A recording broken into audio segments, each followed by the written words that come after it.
Happy Tuesday and happy 2023 on 580 Sports Talk. Brendan Dworzinski and Dan Lucero here with you.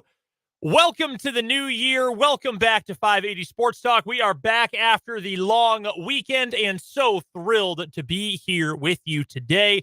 A lot to get to on the show. We, of course, would love to invite you to be a part of the program as always. Big O Tires text line, 785-272-9429. That's the text line number. You can hit us up on YouTube as well. We are live streaming on YouTube. Sports on 580 WIBW is our YouTube channel where we're live streaming the show today. Comment section is open. Let us know what you are thinking about anything we're talking about today. Shout out to our guy Vance with the Happy New Year wish on the YouTube comment section.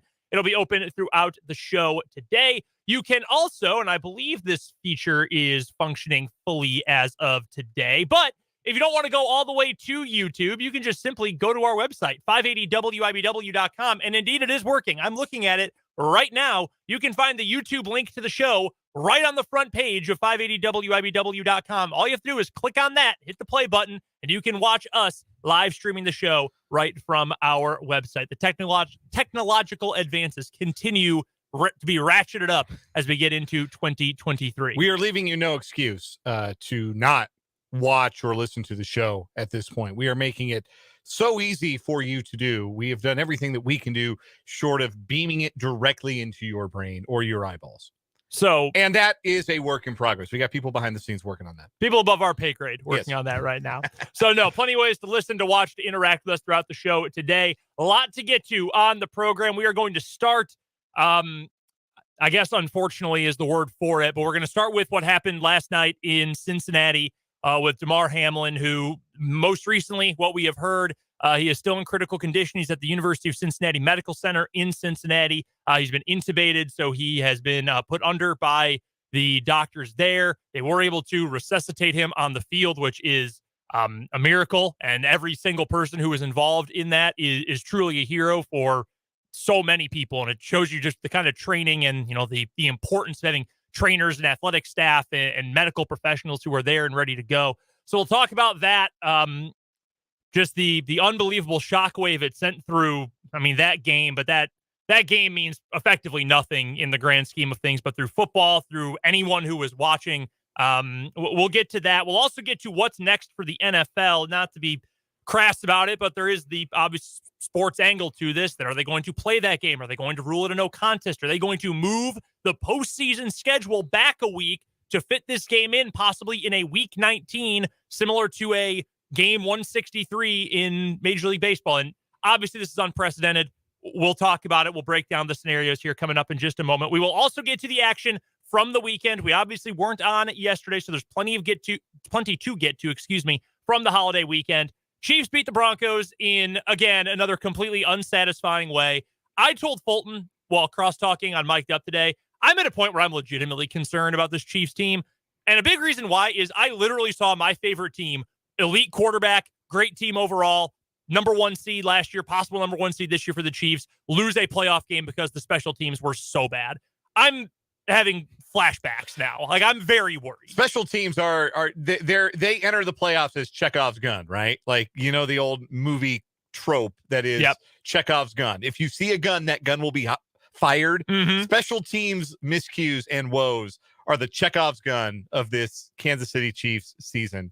And it does kind of feel like that's what's going to spell doom. Like, that is the thing that keeps this team from putting one foot in front of the other successfully and routinely until they get to the place that they want to go. So we'll get to that and barely beating the Broncos again this weekend. We will also, in the 5 o'clock hour, get to what was a crazy, exciting, mostly fun weekend of college football, except for K-State. That doesn't take away from how great the season was, but that was tough. When you're playing the number one overall pick in all likelihood in the NFL draft, and he maybe feels like he has something to prove, his team feels like they have something to prove, dangerous spot to be in. So we'll talk about the Sugar Bowl, but also an unbelievable college football playoff semifinal round, some incredible football yesterday, including the best gambling win of the year on the first college football day of the year.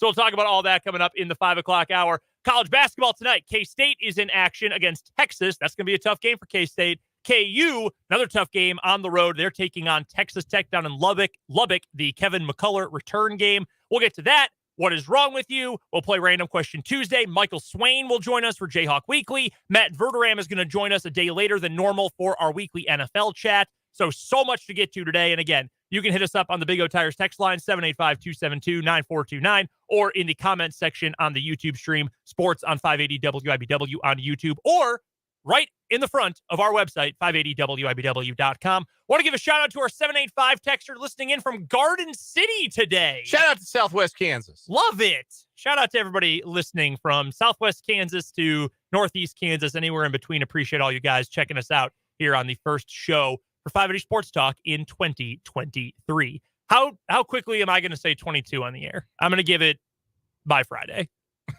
I don't have a lot of faith in myself. Yeah, I'll take the under. Might be by like the 4 o'clock hour today.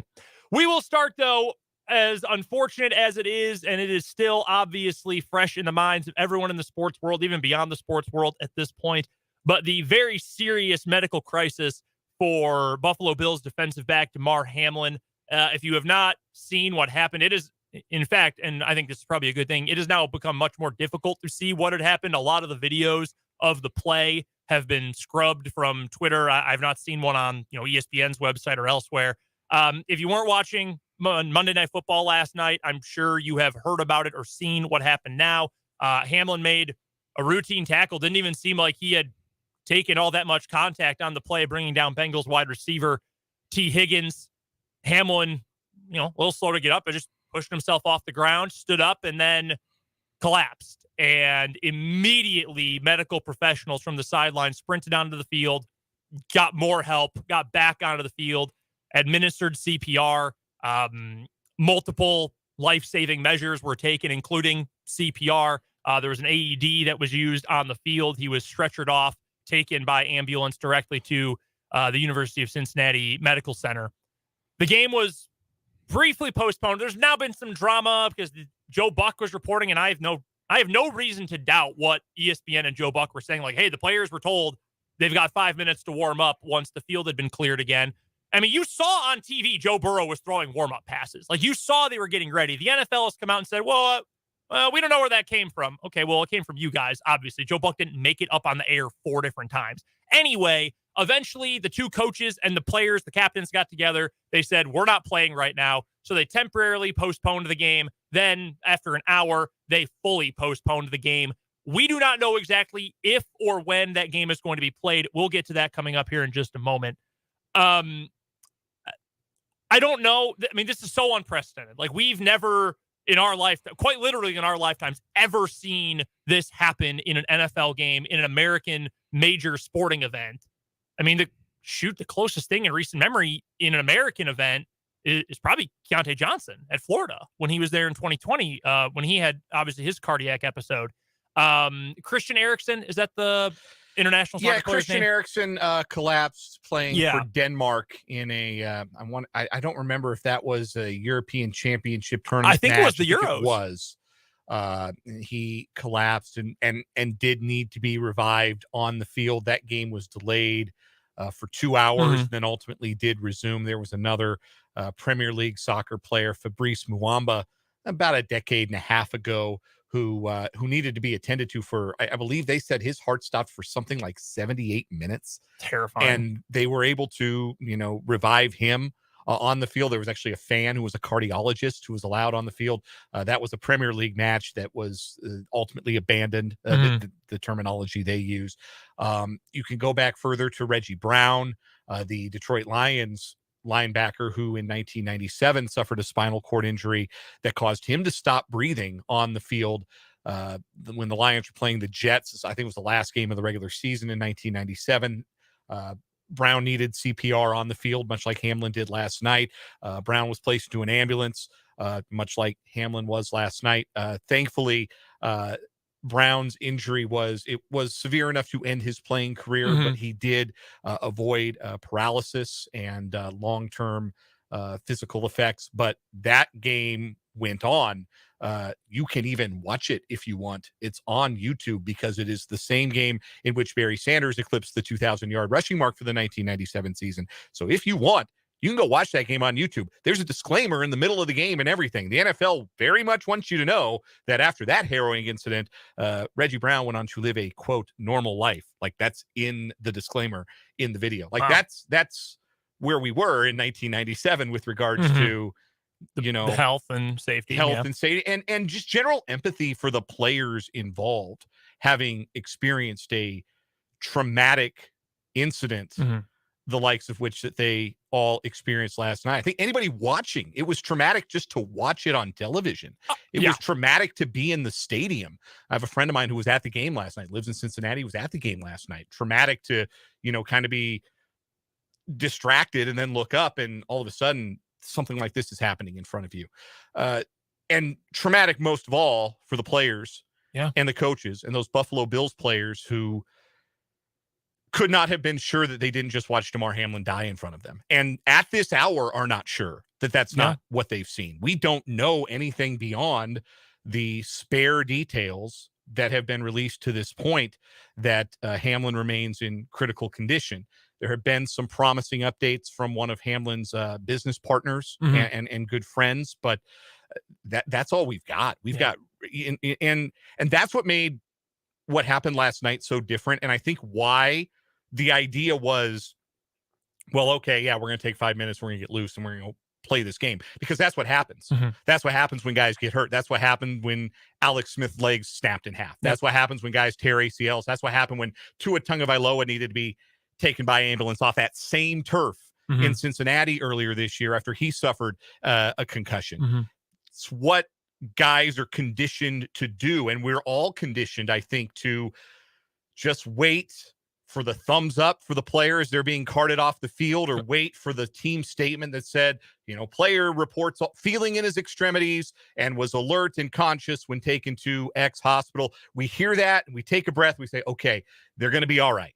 Now we can return to the violent business at hand that is professional football. I think there was still, even as serious as the situation obviously was last night, I think there was a feeling that we were going to get an update like that, because we always do, right? That's what Lisa Salter said on ESPN. She said, hey, we're so used to, it looks scary, but you get the thumbs up, or you hear within a few minutes, hey, they got to the hospital, they're breathing, their vitals are good, all that. We didn't get any of that.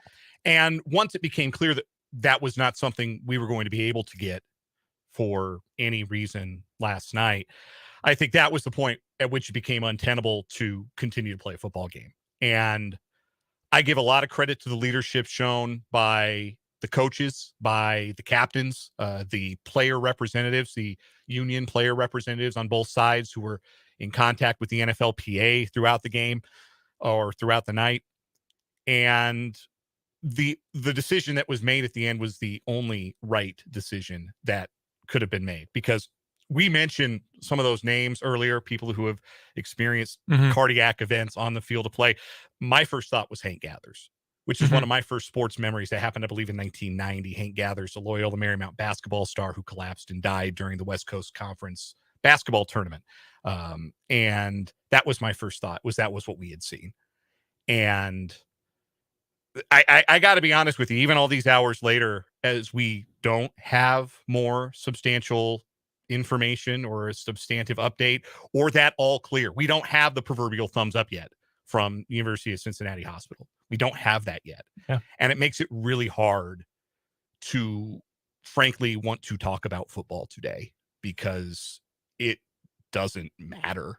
I was last night, I went, and right around 8:00, I was doing a live stream Packers, YouTube only show with some buddies of mine. And I told my wife right around 8:00, I was like, oh, I'm glad the game started later, because I'm so excited for this. Everyone was excited for this game. This was one of the biggest regular season games of the NFL season, which everyone was excited. Yes. Another reason this was such a big thing, because this was the game. All eyes were on this game. This is going to be one of the highest rated television broadcasts of the year, because it's going to be one of the highest rated NFL broadcasts of the year. And this was, all eyes were on this game. The meaning of it, not just in terms of the Bills playing the Bengals, but what does it mean for the AFC the AFC North race? What does it mean for the race for the number 1 seed? Beyond that, there's obviously gambling implications for every game, so there's millions of dollars on the line there. If you're like me, your fantasy championship millions of dollars in fantasy football at stake in that game. How many games out there you think championship rounds? Well, I'm down 20, but I got Burrow going tonight, or I've got Josh Allen going tonight. Lots of that. So much was at stake. This game felt seismic in a way that a lot of most regular season games don't. And for it to have been abandoned, for it to have been postponed, and for us to now know at this hour that it will not be concluded this week, it is uncharted waters, uncharted territory. And so I said, like, hey, I'm gonna go do this. I'll be done at 9:00, but I'm glad the game started later because of the Rose Bowl, so we can watch the whole second half together. I'm excited. And I set up our extra TV right next to my computer. I'm doing this Packer show, and I set up the extra TV, and my co-host is talking, and I look over to my right, and I see the play happen. And then all of a sudden the camera changes. Then I look up, I start talking. I look back. They're showing a replay of it, and I see him just collapse. And I thought, oh my God, that's not good. And then it just never came back. And it's amazing how, everyone says, wow, things change so quickly. Everyone says that about everything, but it really is crazy that we went from most anticipated regular season game of the entire NFL season to unprecedented territory with a player who may have had a fatal accident, not even an accident, like nothing happened, nothing, obvious happened anyway. It's just crazy how quickly it turns, and the reaction of people from around the NFL, even outside of the NFL, the way they have reacted to this by the outpouring of prayers. And if you're the praying type, I'm sure you have already partaken in that, or, good thoughts, positive thoughts to him, to his family, to those around him, to the Bills team, to T. Higgins, who was the player who was tackled. He was right next to him when this happened. Like, I'm sure he is going through a lot right now. The outpouring of support, his charity, or the charity he's partnered with anyway. 2 years ago, they had this GoFundMe. I'm sure you've seen this story at this point. But 2 years ago, they had a GoFundMe looking for $2,500 so they could help out kids around Pittsburgh. He's from Pittsburgh, went to school in Pittsburgh, to help with Christmas presents for local kids in need. $2,500. That GoFundMe, which has been inactive for 2 years now, has raised over $4 million. And it's been individuals, it's been celebrities, it's been other NFL players, it has been teams. One that stood out, former mayor of New York City, Rudy Giuliani, made $2,000 in donations. Most NFL teams have at this point. Pro wrestler Chris Jericho, who does stuff like this a lot. He's donated to a lot of athletes and injured independent wrestlers and stuff. He made a $5,000 donation and made a typo in his name. He entered that the donation was from Cruss Jericho. So he just donated another $5,000 with his name spelled correctly. Like, there's been this incredible outpouring of support for people who care about Damar Hamlin. And I think that's been very, not necessarily encouraging about his situation. You hope for the best, but encouraging that, people care and there is good out there. Like, this isn't even a sports thing anymore. And you sort of alluded to that, Dan. Like, how do you think about the football game? And there is something to be brought up. Like, hey, this game does mean a lot for the NFL season. It means a lot for the Bills, the Bengals, the Chiefs, the entire AFC. The Ravens, The Ravens, yeah. I mean, it means a lot for everyone. And I think they'll probably still play this game. But Goodell came out and said today they're not playing it this week. They would have had to do it tomorrow because you can't wait till Thursday and then turn around to Sunday. I think Wednesday was the latest they did it during the COVID year. But even then, like, the Bills left. Most of the team flew back to Buffalo, to Orchard Park last night. They said, hey, we're not sticking around for this. Some teammates stayed back. So there's all that turnaround. If you want to play it later, you probably have to move back the playoffs, which is doable. You can toss the Pro Bowl. No one cares. You can move everything back a week in the playoffs. That's fine.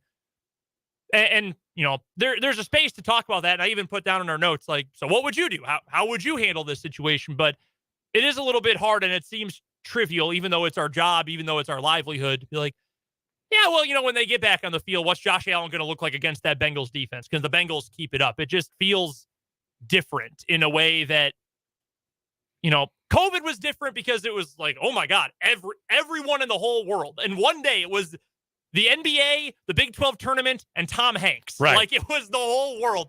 This is such a granular thing, and it's just sort of hard to put it into context of it's football because it's so much more than that. I think that everybody, and I do mean everybody who witnessed what happened last night. Like you talk about, I also saw, I saw the play happen. I was kind of half watching at that precise moment, but ESPN took a break and they came back and they showed the replay twice of Hamlin collapsing. And then to their credit, they did not show it again for the remainder of the night. Once it became clear, like I was sitting in the living room. My wife was sitting next to me. She was reading a book, and they kept throwing it to commercial. And I was telling my wife, this is the longest commercial break I think I've ever seen in my life. Like there's never been a commercial break this long, like in television history. Yep. Like it was so obvious that something traumatic had happened, and you could read it on the faces, not just of the Bills, most acutely on the Bills, certainly because that's their teammate, but you could see it on the faces of the Bengals. You could see it on the faces of people in the stands at Paycor Stadium. You could hear it in Lisa Salters' voice, in the voices of Susie Colburn, Booger McFarland, and Adam Schefter on the ESPN broadcast, that something beyond the pale and something traumatic had happened. And I think we all need a little time to process that trauma and process it in an appropriate way. And most of all, the people who were on the field, the Bengals and the Bills, if they decided they want to bag week 17, I wouldn't blame them one bit. If the Buffalo Bills said, hey, look, we can't play Sunday. We can't play. We can't even think about preparing to play until we know good news, until we can go and be with our teammate and hug our teammate and talk to our teammate and know he's going to be as okay as it's possible for him to be. I wouldn't blame the Bills for that in the least. I wouldn't blame the Bengals if they were too shook to take the field. I would not blame them, because this is such a traumatic experience. And I think we are, much more so than when this happened to Reggie Brown in 1997, as I kind of spoke about earlier, we're much better equipped to understand and appreciate the experience, that shared experience of trauma, and give people the space and the resources to process it. There will be a time to talk about the number one seed in the AFC and what should be a phenomenal AFC postseason in particular. And there will be time to process and discuss all of those things. But to tell you that I have the stomach to do it right now would be to lie to you. I just want to know Damar Hamlin's okay. I mean, at the end of the day, I have a lot of trouble moving forward with even thinking about the NFL. The only thing I can think about is I just want Damar Hamlin to be okay. No, I'm with you, and I think a lot of people feel the same way. We do have to get to a commercial break here because we do have sports we are going to talk about today. We're going to try to keep it as fun and do what we normally do and bring you a fun show. I do want to make two real quick comments about ancillary things going on around here. One, if you watched, like I think many people did, if you watched ABC, ESPN throughout the football broadcast part of it, where Joe Buck and Lisa Salters were trying to add context to it, I thought they, and Troy Aikman too, he just didn't say a whole lot. I thought they did the best they could. I thought Susie Colbert and especially Booger McFarland and Adam Schefter too, like admittedly, that's not the group you say, oh man, I need comfort, let's go to Booger McFarland and Adam Schefter. But Schefter clearly was not ready for it. No one was, but I thought Booger McFarland did an amazing job of trying to give the perspective of a player. Booger McFarland and Ryan Clark both did terrific television last night. And I know a lot of what Ryan Clark had to say got shared on social media. If you didn't see it live, and you can find it, seek it out, because it's worth listening to a player who has experienced a lot of trauma in his own playing career, including collapsing on a flight home from Denver and having to have his spleen and gallbladder removed because of an existing medical condition that he had. Like it is very valuable, and I think worth listening to that particular perspective. Yeah, it's worth it. And I was going to add too, Ryan Clark and Scott Van Pelt for the majority of the coverage after that happened, I thought did an amazing job in an impossible situation. There is no way to truly handle that well and in a prepared way, and I thought all of them did a really admirable job. The only other thing, and this is straying even further from the topic, but I just want to say real quickly, do not engage with people who are making bad faith arguments about this. And they're like, well, I mean, these are football players. They play football or God knows what else if it gets into another realm. Ignore that. Listen to people who you trust. We had a comment on YouTube about a certain person at Fox Sports. just ignore those people. They are not worth your time. Whether it's sports related, outside related, do not worry about it. It is not worth your time. You don't have to engage with them. No. Apparently, even if you're their co-host, you can just choose to not show up and be their co-host. Yeah. And you know what? I don't blame that co-host either. Not even a little bit. We do have to take a quick break. We'll play a real fast round of Random Question Tuesday, and we'll talk to Matt Verderame coming up after this on 580 Sports Talk.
Brendan and Dan back with you on 580 Sports Talk for a quick round of Random Question Tuesday. Mine's a simple one for you, Dan. What'd you do for New Year's?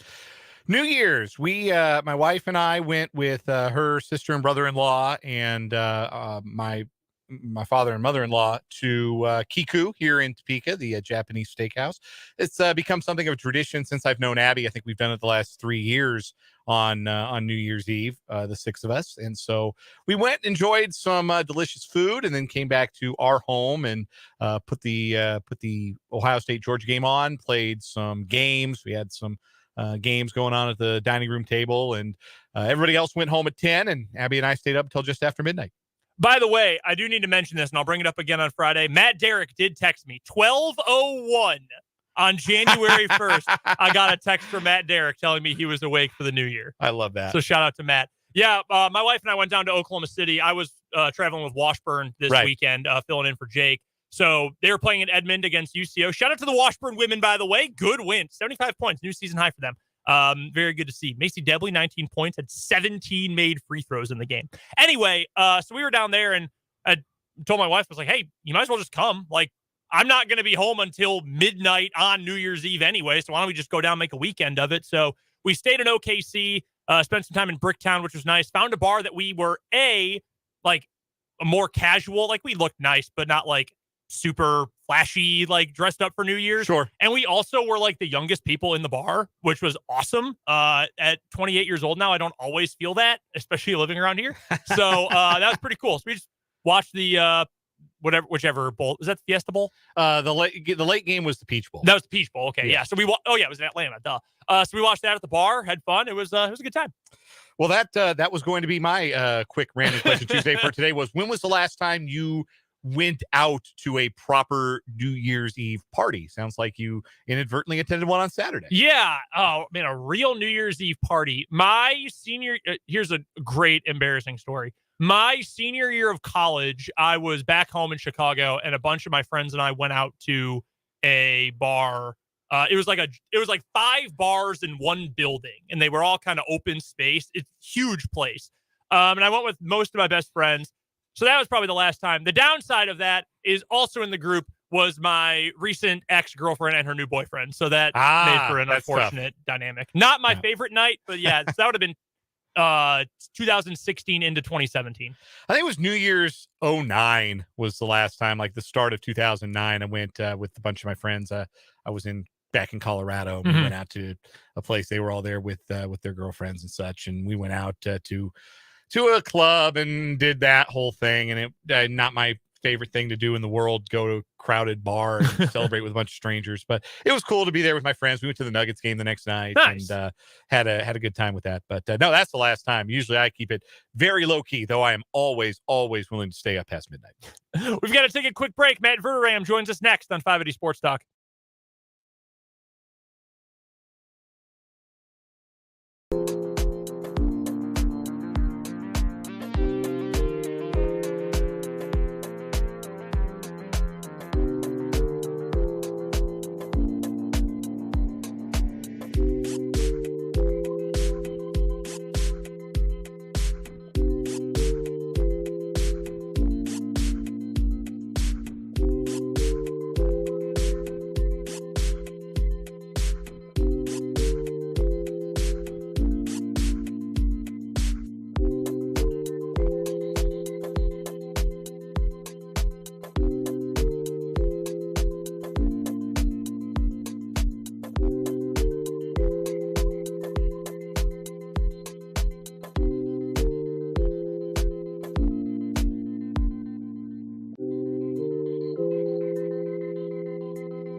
Pain heals. Chicks dig scars. Glory lasts forever. How can you not be romantic about football, man? Matt Verderame covers the NFL for Fansided.com. You can find him on Twitter at Matt Verderame. And, of course, check out all of his phenomenal work, the Stacking the Box column, and more over at Fansided.com. Matt, Happy New Year to you, even though it's a couple days late. We'll get to all the actual football action coming up here in just a moment, but obviously the number one story in football, in all of sports, and even beyond that right now, is the situation for Bills defensive back Damar Hamlin, who collapsed on the field last night in what was previously an unbelievably hyped up and highly anticipated game between the Bills and the Bengals. We're all, I know, following the latest on social media, what's going on with Damar Hamlin.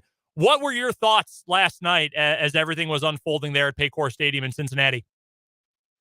I think pretty much everybody else's thoughts. I mean, it was a really scary scene.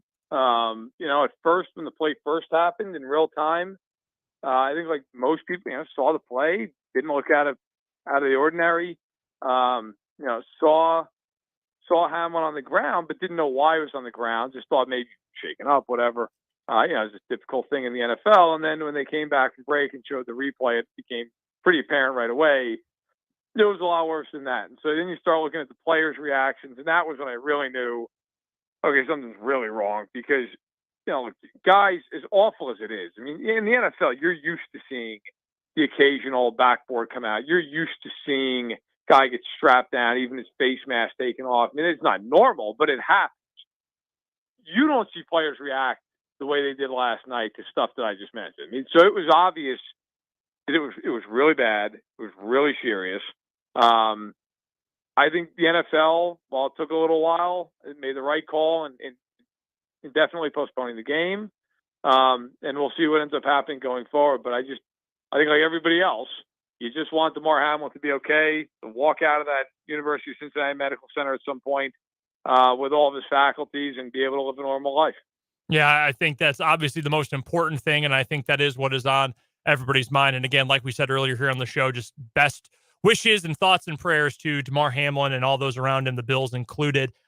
From the football perspective, not to be crass about moving on so quickly from it, Matt, but there is a football game that was supposed to be played last night. And again, there was so much anticipation. Yep. Bills-Bengals, that might have been the most watched regular season game of the year, standalone on ESPN, major playoff implications, two superstar quarterbacks, and obviously it ends with a degree of tragedy. Do you have any sort of hunch what is going to happen with that game? I mean, I guess it could be no contest. That would be truly unprecedented. Maybe they move some games around and they have like a week 19 single game thing. Do you have any hunch of what might happen with this game? Purely speculation, but I think there's two things that could happen. One is they shift all the playoff games back. So you basically get rid of the Pro Bowl flag football game, which nobody cares about anyway. You just get rid of it. You move it, maybe even move it to the middle of the week or something during Super Bowl week, however you want to do it. But you shift everything back and you make that Bills-Bengals game a standalone, kind of like you just said, week 19, if you will, where you play that game out. Now, the problem with that is twofold. From a very cold business perspective, the NFL is going to want 2 weeks worth of the Super Bowl. So there is that. And I know a lot of people are probably sitting there saying, well, who cares? I hear you. The NFL cares. The other side of it is the Bengals play the Ravens this week. Let's say the Bengals go out and they win. Then that game against Buffalo means absolutely nothing to Cincinnati unless the Chiefs lose to the Raiders, because at that point, it's either you're a 2 or 3 seed. Okay, means a little, not enough to really care. If the Bills were to lose to the Pats and the Chiefs were to win this weekend, then the Bills are a 2 or 3 seed, and I don't think they particularly care to play that game. So I think the NFL's got to come up with an answer before this weekend. And the other option is just simply to say, look, like you said, it's a tie or it's a no contest. And that presents its own set of problems, because if the Chiefs then go out and win on Saturday, they're the number 1 seed. And I don't think anybody feels right about the Chiefs being the number 1 seed. But at the same point, what do you do? Like, I've had some people say, well, they should just award it to Buffalo. And like, I get that, but I don't think the league is going to do that. You'd be sitting there saying, well, this team's got a better record, but they're still the number 2 seed or 3 seed or whatever they are. Whatever the situation is, I don't think anybody's going to feel great about it, but I think it's just going to have to be something the NFL sticks with and lives with. We're talking with Matt Verderame from Fansided.com. It's our weekly chat with Matt about all things NFL here on 580 Sports Talk. You can find Matt's work over at Fansided.com and, of course, find him on Twitter at Matt Verderame. As for other teams from around the AFC in particular, and again, it does feel a little bit weird just so quickly shifting from what happened last night to just, well, let's talk about football. But as it pertains to the Kansas City Chiefs, they've obviously got a lot riding next weekend. They had a lot riding on the game this weekend against the Broncos. There's a lot to break down from this game, Matt, but I'll go to one part of it specifically. How concerned are you come playoff time about this Chiefs special teams unit? If it was a scale 1 to 10 and 1 was not concerned at all and 10 was a 5-alarm fire, I'm at about a 38. I think that's probably – they can't seemingly field the punt without turning the ball over. They can never have a game where they just hit all their kicks. Butker, to be fair to him, I mean, he didn't have a chance to kick the extra point against Denver that got botched. And then the field goal that he attempted may not have been good, but it got blocked, so no one will ever know. They're a mess on special teams. And I'm not big on just immediately blaming the coach, because a lot of times, of course, there's a ton of stuff that goes into this. And Dave Tobin's been a really good special teams coach for a long time. Some of this stuff is on Dave Tobin. Like, these returners have forever under Tobe fielded the ball inside the 10-yard line, when most teams will not do that. There is no need, when the Chiefs have the offense that they have, to be fielding the ball inside the 10-yard line. That fumble by Tony started with him catching a punt at about the 5.5. So that's one thing. Then you get, Dustin Colquitt sounding off about, well, Tommy Townsend's not holding the ball right, which to me, look, I know nothing about holding on a kick like Dustin Colquitt does, but you would think that Tommy Townsend, who's been there for years, would be able to do this, and it would have been brought up as a problem before. But whatever it is, it's got to get figured out. And this is on, like, at some point here with Tobe, like, what is the problem? Is it the hold? Is it the kicker? Is it a combination? I mean, you're the coach. It's your only job. What is wrong with them? Because I think at some point here, it feels like the Lynn Elliott game 27 years later is just inevitable. I mean, they just cannot function on special teams. And it absolutely, in a tight playoff game, I mean, 3 points, 100% be the difference in the game. Matt Verderame joining us here on 580 Sports Talk, his weekly chat with us about all things NFL. Find Matt's work on Fansided, including the Stacking the Box column and podcast weekly. Matt, who's going to win the Coach of the Year? Because there are a lot of pretty good candidates for the award, and there's not a clear Vegas front runner at this point. Who do you think is going to come away with that, and who would you vote for? It's a tough one. You're right. I think I would give it to Sirianni. They've been the best team most of the year. They've only lost one game to starting quarterback. They're probably going to be the 1 seed. I'd be shocked if they're not. So I guess I would have to say, I'd have to say Sirianni. But I got to tell you, the one guy, he's not going to win the award. Mike Tomlin. If the Steelers make the playoffs, that is one of the all-time coaching jobs. That team has 2 Pro Bowlers, not one of which is on the offense. One of the Pro Bowlers missed half the season with a pec injury. Like, it's unbelievable. They're in the harder conference. They're in a very tough division. And yet they are 1 win away, and then losses by the Pats and Dolphins could certainly happen, to being in the playoffs. He's not going to win the award, but if I had a vote, I'd be very strongly considering voting for him. I think what he has done with that team, despite all the obstacles, is incredible. Another coach that could get some consideration for the award, Brian Daboll, as he has guided the New York Giants to the playoffs. A lot of people thought that would have been impossible coming into this season, but they have made it and they secured it. And granted, it was against an Indianapolis team that is a 5-alarm raging inferno of a team right now. But Daniel Jones, 4 touchdowns in that game.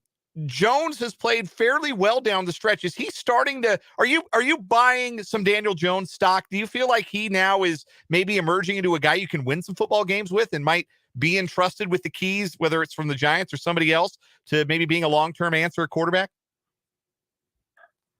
I think that Daniel Jones is improved, maybe even vastly, depending on what metrics you're looking at. I don't think he's a guy you're winning a Super Bowl with. I think he's a guy you can win 10 games with, maybe win a playoff game in the right situation, but he's just really limited. Like, he doesn't make a lot of big plays. Now, part of that, to be fair, their receiving corps is not good. Yeah, to give Daniel Jones credit, that is true.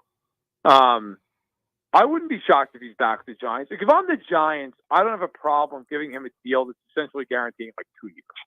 I don't have a problem with that. I'm not giving him $4 and 120. I'm not doing that. I'm not going that route. But he's earned a conversation about his future that isn't just, hey, thanks for the memories. I think you have a real argument for, hey, look, let's go get him a receiver or two. Give him a real shot at this with the coaching staff we have now, with Andrew Thomas as a top-tier left tackle. Like, let's give him a couple of receivers and see where we're at. But I think he's done enough to at least be interesting. I don't think he has a ceiling of a top 10 quarterback. But could he be Kirk Cousins? Yeah, he could be Kirk Cousins, I think. And if he's that, look, he's a good starting quarterback. I just don't know that he's going to be a guy who's going to be, bringing a parade down Broadway. Couple more questions for Matt Verderame from Fansided.com, joining us here on 580 Sports Talk, as he does usually on Monday afternoons, but kind enough to be flexible and join us on Tuesday this week. Matt, where does Derek Carr play next year? Total guess, obviously, since we're so far away, but I will tell you the New York Jets. I think when you look at the landscape and you're realistic about things, where could he go that makes sense for both sides? He has no trade clause, so he has some pull in this. If I'm him, I'm not going anywhere where I feel like that team's in rebuild mode. Like, he's 32. I'm not going doing that. So if you're him, I think you want to go to a team that you feel like, okay, where can I go and win some football games? The Jets have a very good defense. They've got some nice young pieces on offense. It's a good spot. Like, that's not a bad spot to go to. And so I think if you're him, could you go to the Jets and be a 10-11 win team right away? Yeah, you probably could. I mean, look, there's going to always be teams out there that want. I mean, Washington might have an opening. Indianapolis might have an opening. Tampa, for sure, I think is going to have an opening. But if you're him, do you want to go to any of those places? I wouldn't particularly want to go to any of those places. So I think the Jets actually make a lot of sense for both sides. Plus, if you're the Jets, he is your stabilizing force. You become a team that is consistently in the playoff picture, and in a couple of years, maybe you go try to find your Josh Allen, your Patrick Mahomes, your Joe Burrow. For now, I think for the Jets, you could do a hell of a lot worse than putting Derek Carr into center week 1. All right, last thing I've got for you here, Matt. We've got just under a minute. Are the Packers getting in? Yeah, I think the Packers are getting in. I think the Packers are going to make it. I wrote about it in Stacking the Box this week. It's just an absolute miracle.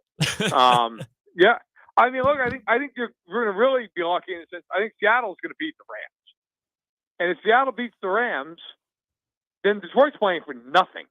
And so I don't know why the Packers will lose to the Lions. I mean, yeah, look, the Lions will say all the right things. They go out there and spoil it. I mean, come on. You're not going out to the same level of intensity. And the game's at Lambeau. Yes, I think the Packers are going to win. I think they're going to be going to San Francisco, and that'll be a fun storyline all week.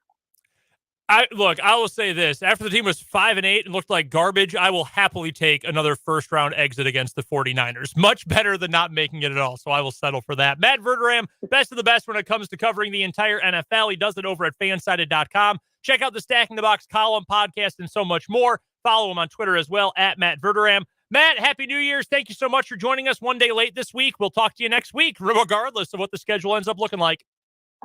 Thanks a lot, guys. Take care.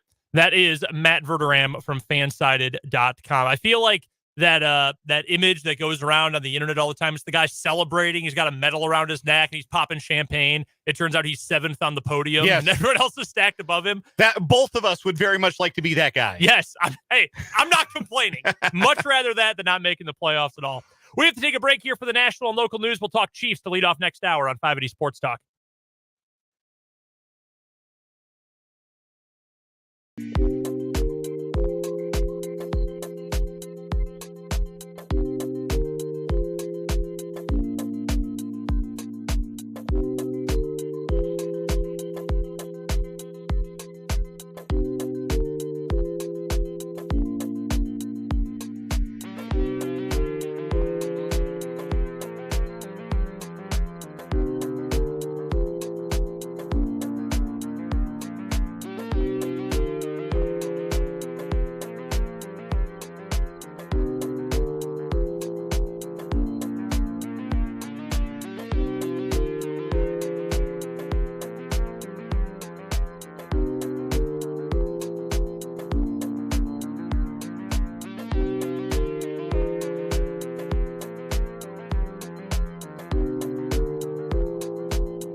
4 o'clock hour of 580 Sports Talk coming your way. I'm Brendan Dorzinski. He is Dan Lucero with you for the next 2 hours here on the Sports Voice of Kansas, 580 WIBW and FM 104.9. Also streaming on YouTube as well. Sports on 580 WIBW is our YouTube channel. Head over there. Subscribe if you haven't already. That is the best way to always see when we have a scheduled show coming up. If you subscribe, it'll appear right on your homepage as soon as we schedule it. That goes for both us and for Mic'd Up with Jake and Fulton. Although if it's this week, it's just Fulton. You can also, if you don't want to go all the way to YouTube and go through that hassle, well, guess what? You can just go right to our website, 580WIBW.com. That's the only thing you have to type in. 580, the numbers, WIBW.com. And right in the center of the homepage of the website, you will see the embedded video of our live stream for today. Dan and I, our faces right there in the middle of the website. So you can click on that and watch the show streaming live. We appreciate all of y'all who are listening in today, wherever you are listening from, and all you guys are watching on YouTube as well. Comment section's open on YouTube. Big O Tires text line open as well, 785-272-9429. Those are your text line numbers. And again, the YouTube channel where you can comment today. We'll get back to the Kansas City Chiefs here in just a matter of moments and their win, albeit the stressful one, over the Denver Broncos this weekend. We've also got our first What is Wrong with You for the year 2023 coming up today. And I think I know what Dan's story is because I've actually seen it blowing up today. I've seen it on I saw it on Reddit. I saw it on a couple other websites. I saw someone else tweet the link. Dan's got a good one. I will tease that right now. I think I found a suitable competitor, though, for today's What is Wrong with You. So we'll have those coming up here in just about 15 to 20 minutes. And then bottom of this hour, Michael Swain of Fog.net is going to join us for Jayhawk Weekly, brought to you by the 23rd Street Brewery in Lawrence. KU taking on Texas Tech tonight. We'll talk about that game coming up here in just a little bit. But let's get to the Chiefs and their win over the Broncos. They win 27-24. And my number one question from Sunday's game is, why do they refuse to make this easy? Why are the Chiefs, frankly, why are the Chiefs the way they are? And if you're a lifelong Chiefs fan, I'm sure you've asked yourself that question for years, if not decades, if not the better part of a century at this point. Look, they're really good, right? Like we agree. The Chiefs are really good. If you looked at the box score only, you just said, damn, Patrick Mahomes over 300 yards, 328, I believe it was, had a few touchdown passes. McKinnon did his thing, set an NFL record in the game with another touchdown catch, another 2 touchdown catches. You'd think, yeah, Chiefs probably won by like 14 points. You'll take that. No, they won by 3. And again, it came down to the very last drive of the game. Glad Chris Jones came up with a big play at the right time. The Broncos are awful, man. Like, I know they get the dead cat bounce from having Jerry Rosberg step in. It's the interim coach thing. The players don't even want him to be there. There was that report last week that they were unhappy with who ended up being picked as their interim coach, probably because Evero didn't want the job. I'm sure they would have been much happier with that. Like, you should not be giving up 24 points to this team, just like you shouldn't have given up 28 points 4 weeks ago to this team. And the mistakes, the biggest issue is the special teams. Like, it's maddening. Cost the Chiefs 11 points. Yes. I mean, just right off the rip. You have the bad snap, you have the block field on the extra point, you have the block field goal, and then you have the fumble punt inside the red zone that leads directly to a Denver touchdown. That's an 11-point swing right there in a 3-point game. That ain't nothing. I mean, man. How do you 5 fumbled punts in one season is bonkers. At least there's been my multiple players. Not quite Amari Rodgers bad, but not good either. Like, that is absolutely... It's unforgivable. Ridiculous. And here's I said early in the season, I don't know if I actually brought this point up on the air. You, Jake, and I were speaking in the office one day, and this was early in the year, and I said something to the effect of, do we give too much credit to Dave Toub? And you justifiably were like, well, if you look at the statistics and, like, the people who pay attention to special teams, they still say the Chiefs are really good at what they do in that regard, and Toub still does a really good job. And I said, you know what I said? I said, is Dave Toub a good special teams coordinator, or did he have Devin Hester for a decade? That's what I said about Dave Toub. And over the course of this year, I think a lot more people are asking, and I know I'm asking, like, this guy has a lot of pull with this roster, right? Like a lot of pull. Probably year. more than any special teams coach in the league. He gets roster spots. It's well known. He gets a roster spot or two at the very back of the 53-man roster for his guys. Like guys that are going to help his special teams unit. And usually that's been fine. Like Marcus Kemp justified his existence as the special teams guy for a handful of years. Reese Fountain? Yeah, there have been others. Yeah, like that's been fine. But if you are giving that guy, and this isn't all about Dave Tobe, because at some point the player's got to play, right? It's not, and Matt said this, Matt Verderame, just last hour. It is not all on Dave Tobe, but a lot of it is. And a lot of that is finding the right people to put in positions like punt returner, for example. You can't have a special teams coordinator with that much roster pull. I mean, how many guys a year do you think are Tobe guys? I'm not even talking the specialists, Winchester and Townsend and Butker, but like guys who are there to be on special teams. He's got to get at least 2 or 3 a year that are only there for that purpose. There was the 1 year Marcus Kemp, I think, had 1 target all season a few years ago. Like, he was there to be a gunner and a kick coverage guy, and that's fine. But that coordinator also needs to have the responsibility of finding a guy who can field punts consistently. I understand the burst that Kadarius Toney gives you. We are infatuated with it already, that when he's got the ball and he's making moves, electrifying things can happen. But you got to hold on to the ball first. Like, you've got to actually get up the field with the ball in your hands. I would happily give up, 25 punt return yards a game for the sake of not fumbling the ball at the 16-yard line and allowing the Broncos to score 1 play later. Like, you cannot have that. And I said it earlier in the show, right as we were leading off the show, in fact. I've seen this play before. I am intimately aware in the recent past of teams that are really good but have crappy special teams melting down in the playoffs because of those special teams, among other things. And you made the Chekhov's gun comment before, which I think is incredibly apt. I saw this, and maybe that's why I'm especially sensitive to it. I think special teams is one of those things where everyone notices when you make a mistake. Like a bad punt. The whole world saw that you just shanked that punt. Blocked field goal. Everyone knows, the left side of the protection melted down, whatever it ends up being, right? But I feel like I'm maybe especially sensitive to this because this is literally what happened to the 2021 Packers and why they lost to the 49ers. Because their defense was awesome in that game. Offense wasn't good, but a blocked punt for a touchdown ended the game, ended the season as the number 1 seed. The Chiefs are good.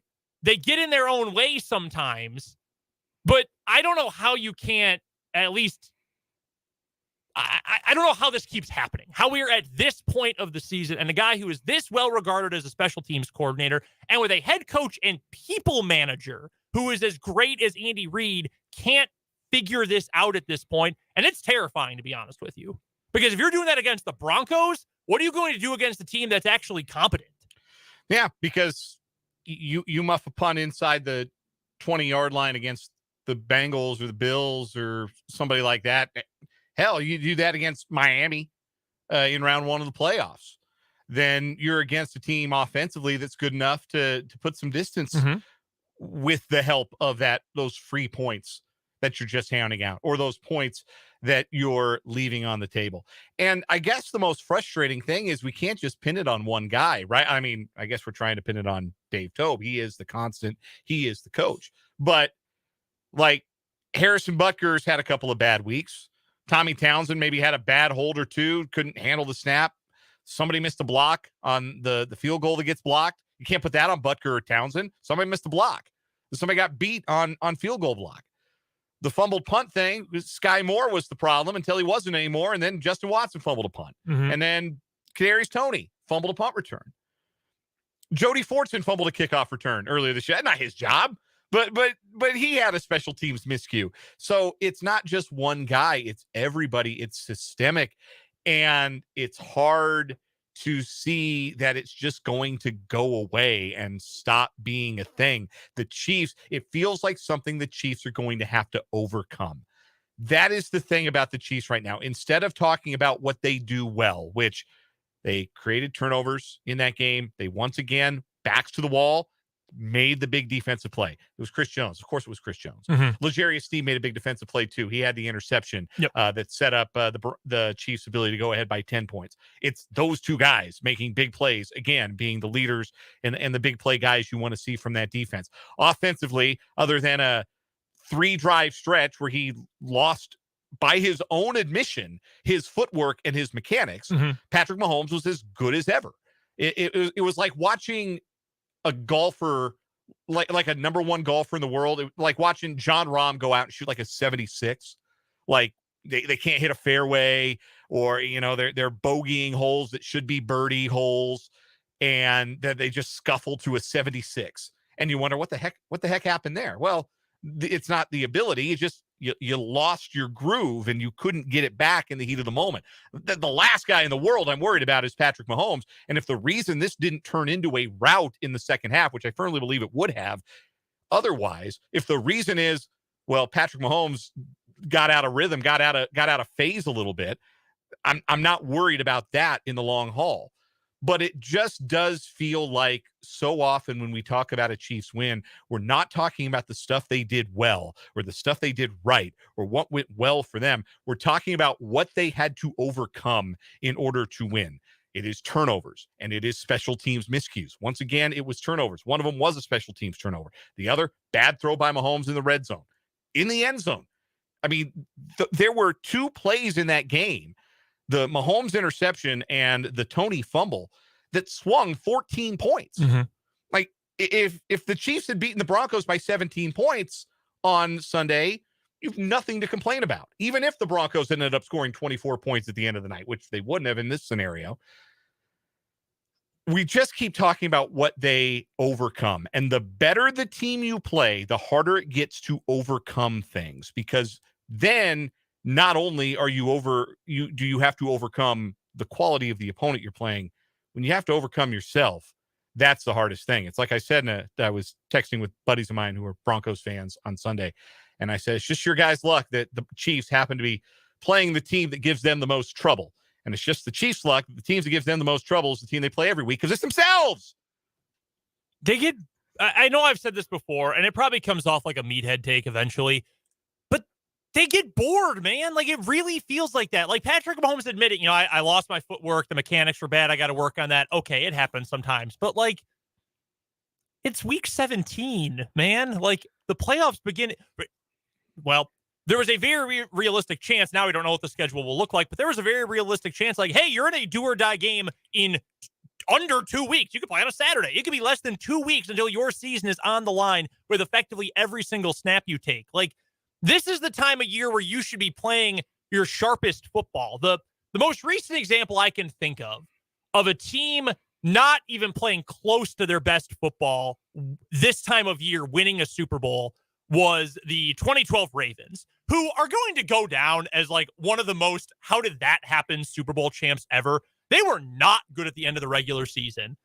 I mean, Flacco at the time was pretty good, but he wasn't great. He was like, yeah, you can, well, like Carr, Cousins, like that's probably what like the sort of tier Flacco was on at the time. Then he just went nuclear and was unstoppable for 4 weeks. Like, total bizarre Super Bowl win for that Ravens team. But other than that, every team since and most teams before, yeah, they're playing really well at the end of the year.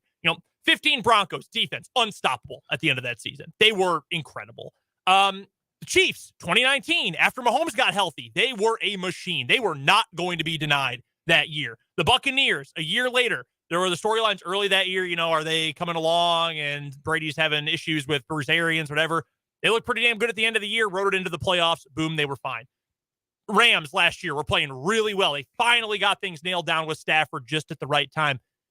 The Chiefs just feel like they're kind of sleepwalking through this, and I just don't feel like that is a good place to be, especially when there is still something on the line. Like, in theory, they've had to keep winning all these games to keep having a chance for that number 1 seed. There's real value to that. 2019, let's go back to that. Fighting to the very end, scratching tooth and nail to get that bye week when there were still 2 byes. Remember Kevin Harlan? I'm calling both games. Yeah. Everyone remembers that. Like, guys, there's something to play for here. Like, this is not just, yeah, whatever, we're locked into the 3 seed, so who cares, whatever.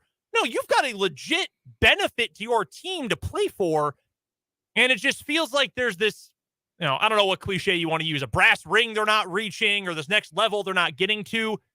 And I just don't know. I just don't know why. And I don't like things that I don't understand because I want to rationalize them, but I can't. Yeah, they are. They're more mystifying than anything right now. And we know they're good enough to win. Like right now, we know they have a very high ceiling, and it feels like a lot of the things that are keeping them from reaching that ceiling are self-inflicted. And the biggest thing is the special teams. We've got a comment from our guy, Vance. I think after they won the Super Bowl finally, that removed the name Lynn Elliott from the list of banned phrases by the FCC in the states of Kansas and Missouri. I believe that was considered an obscenity until that particular curse was finally lifted from the Chiefs franchise. Well, you remember Jake wouldn't say his name. Yeah. He wouldn't say his name. Yeah, because it would have gotten us all fined. We would have been thrown off the air if we'd said his name. But yeah, like it does. It feels like another Lynn Elliott game is lurking. It feels like something like that is going to cost this Chiefs team, which again, you have the MVP. You have probably, and we didn't get to see it against Denver. This was another weird Andy Reid game where he just got real stubborn about throwing the ball. Like if your quarterback's not right, get him right on the sideline and maybe just hand the ball off on 1st and 10 a couple times. Just think about it. Yeah. Maybe even hand it off on 2nd and 8 just to see if you can put yourself in a better position on 3rd down. Just give it a shot behind that offensive line with a running game that looks more functional than any running game they've had really while Mahomes has been there. They've got a guy playing at a defensive player of the year level. I don't think he's going to win it, but Chris Jones is playing at as high a level as any defensive player in the league right now. I thought other than a couple of middle of the field coverage busts, defense was mostly fine. I know there are Bronco fans probably still throwing a fit about the offensive pass interference call on Cortland Sutton, which admittedly was a weird one. It was a very by-the-book call. The first thing I thought of was when they called it on George Kittle in that Super Bowl against the Chiefs, where they said, yeah, that doesn't get called a lot, but he did have his arm straight out and made contact with the defender. And that's what officials are supposed to be looking for when they call offensive pass interference. It was a very by-the-book call that doesn't usually get made by the book. It's kind of jarring to see it get thrown. But other than that, I really like that play was pretty well covered. It was just a great play by Cortland Sutton, one that he cheated to make. I thought the defense was mostly okay. Like they gave up 17 points on full field drives and they made some clutch plays when they had to make them in the 4th quarter. Their clutch defense, for whatever that is worth, has been mostly pretty good. And has come up with moments like that. Jones and Snead in particular here down the stretch. So there's a lot to really, really like with this Chiefs team. A lot to really, really like. And their ceiling is undeniably raising another Lombardi trophy in February. Like there's no question. Mm-hmm. Nobody in the world will be surprised if they get there. Agreed. But nobody will also be surprised if they crash out against an inferior opponent because Butker misses a field goal or Tommy Townsend holds the laces the wrong way or a punt returner tries to eat the football and fumbles it away inside the 5-yard line, tries to field a punt at the 1 and drops it. That feels unsettling. It feels like there's a monster. I don't know if one of the books I remember being read to me as a kid was one of those Sesame Street books. It was Elmo or Grover? I don't remember which one. I think it was Grover. The monster at the end of this book. It feels like there's a monster at the end of this book for the Kansas City Chiefs, and it involves their special teams. And you're just waiting and dreading turning that page and that monster showing up and ending what could be a championship season. You've given up 2 of the 3 highest scoring games that the Broncos have had this year. They've scored 28 once against the Chiefs and 24 twice once against the Chiefs. I do want to say this. And first of all, I want to credit the Broncos and the Raiders too. We both thought there were the potential for some big-time quit jobs on behalf of both of those teams. Yep.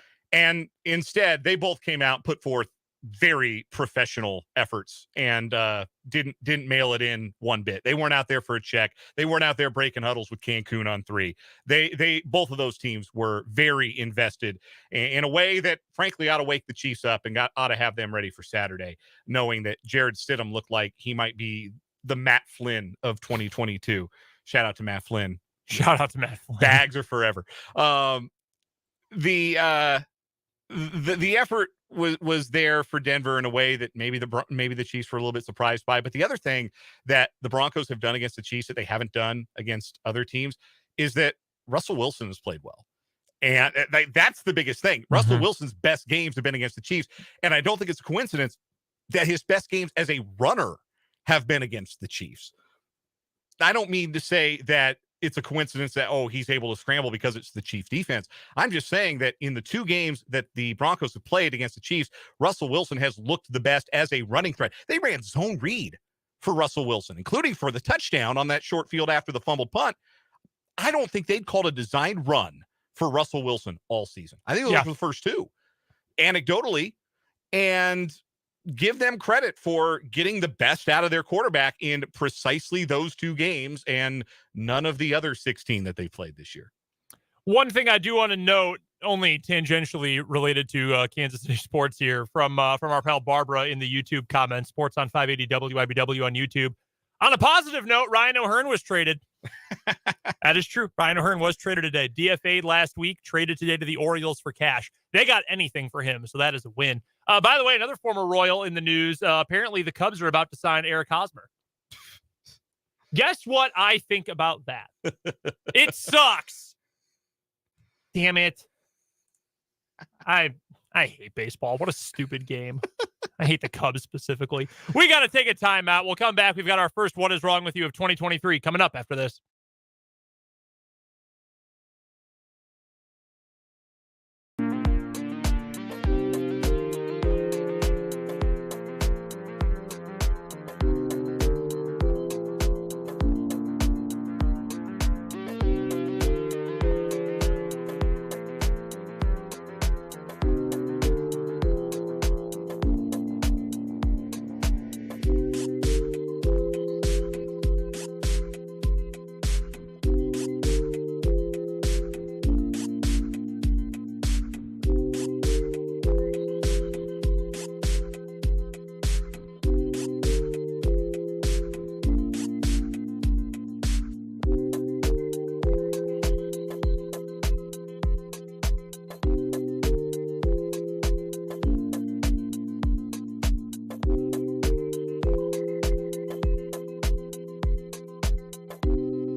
It is time for the first What Is Wrong With You of 2023 here on 580 Sports Talk with Brendan and Dan. We do have a complaint in from the 785 on the Big O Tires text line, which you can hit us up on. 785-272-9429 is the text line number.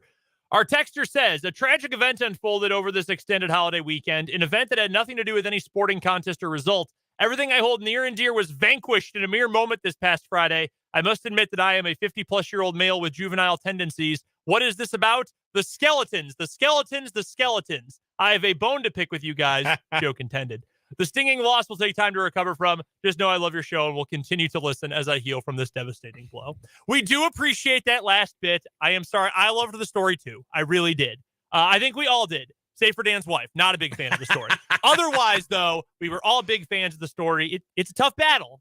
Well, it made the final 3. That's pretty good. Yeah. We have hundreds of stories a year. Yes. What do we do? Something like 300 shows a year? Close Something to that. like that, yeah. So, in the ballpark, probably, let's call it 280 shows where we have new stories. It's 560 odd stories. Round down to a nice round 550 stories a year. Your Skeleton Sex House made the final 3. That's something to be proud of. Skeleton Sex House fans, you can wear that final 3 apparel with pride. Bought the t-shirt at the arena for the What Is Wrong With You. Family Funeral Feud, our winner, by the way, if you missed Friday's show for whatever reason. Family Funeral Feud was our yearly champion. We've got 2 new stories going head-to-head today before we get to Jayhawk Weekly. I will go with my story here first, Dan, to lead off the year if my web browser would like to load for me. We go to Bamberg, Germany, where a driver had his license taken away after he appeared to have fallen asleep behind the wheel of his Tesla, which was on autopilot and led police on a chase on the Autobahn. Back on December 29th at 12 p.m. local time, police spotted a Tesla driving down Autobahn 70, leaving Bamberg, heading toward Bayreuth. That's probably not pronounced correctly. Officers attempted to stop the Tesla, but the vehicle didn't pull over. It was traveling at 70 miles an hour and did not slow down or speed up during the attempted traffic stop. The Tesla kept the same distance from the patrol car in front. Officers pulled up next to the Tesla's driver's side eventually and noticed that the 45-year-old male driver was reclined in his seat with his eyes closed and his hands off the steering wheel. According to police, quote, this strengthened the suspicion that he had left the controls to the autopilot and had fallen asleep. 15 minutes later, the driver eventually woke up and the pursuit ended as he pulled over and listened to the police instructions. Police also believed, you'll never believe this, he was under the influence of drugs. Further investigation revealed that the driver had placed a, quote, so-called steering wheel weight in the footwell of the driver's side of the car to keep the pedal pushed down and the autopilot on while he slept. 15-minute police chase while he was taking a nap. That's in the amazing. Tesla. He was able to sleep through it. Must have been a very smooth ride. Yeah. No potholes or nothing. Recently repaved Autobahn. It's a rare story of a Tesla working as intended. Got him. Well done. Had it been a 60-minute police chase, it may have ended with the Tesla deciding to veer into a small child, given what we know about how well those cars work. What do you have for today? Let's go to Florida. We have got a story that has gone a little bit viral, and it'll be easy to see why as soon as I start to give the details. We have 2 people arrested in Poinciana, Florida, after one of them made a 911 call to get help moving their belongings from a home they were burglarizing. Deputies responded to a home Saturday after a 911 call was made, but nobody spoke, the Polk County Sheriff's Office said. At the home, the deputies concluded that nobody lived there, but they found a male suspect and his girlfriend inside the home after entering it through an unlocked door. It turned out that deputies had been looking for that guy. Why? Well, they'd identified him from security video as a burglar at a Dollar General store in Poinciana, where several items were stolen earlier in the day. Poinciana is about 35 miles south of Orlando. While talking to deputies, the female suspect told them she had called 911 for the purpose of having law enforcement help them move their belongings from the house they were burglarizing. Oh, yeah. She was also wanting to see if those deputies could do them another solid and give them a ride to the airport so they could go to New York for the weekend.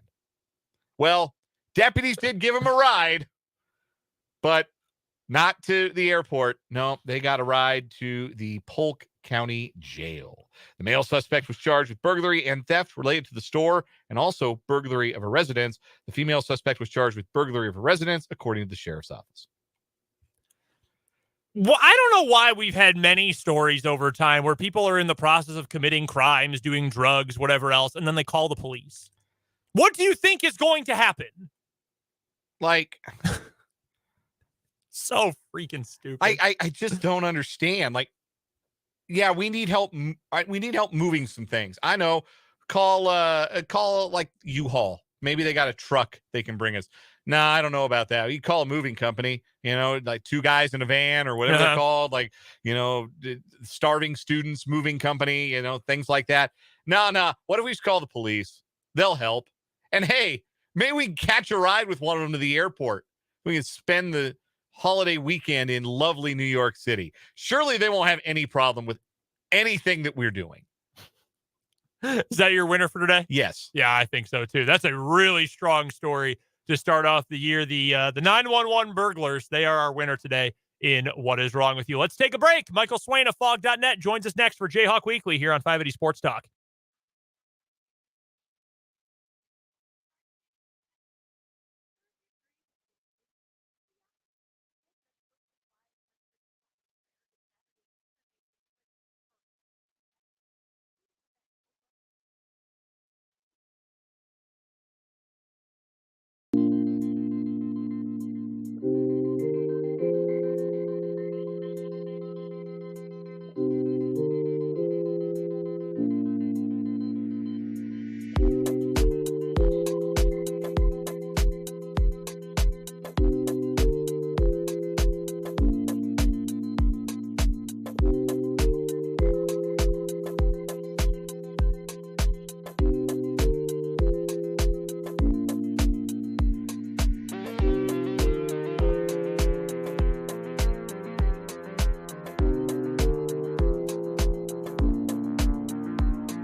That's what made a difference today in the game. I was hoping that was vodka. Dollar signs. Mike.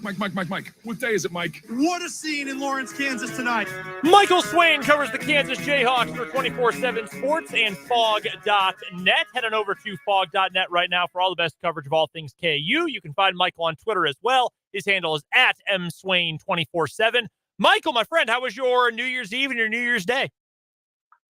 It was good. It was a lot of fun, getting to watch probably one of the best college football Saturdays, or wasn't even Saturday, whatever day that was, of all time. That was a lot of fun, and getting the chance to watch some KU basketball too was pretty neat. So can't complain at all.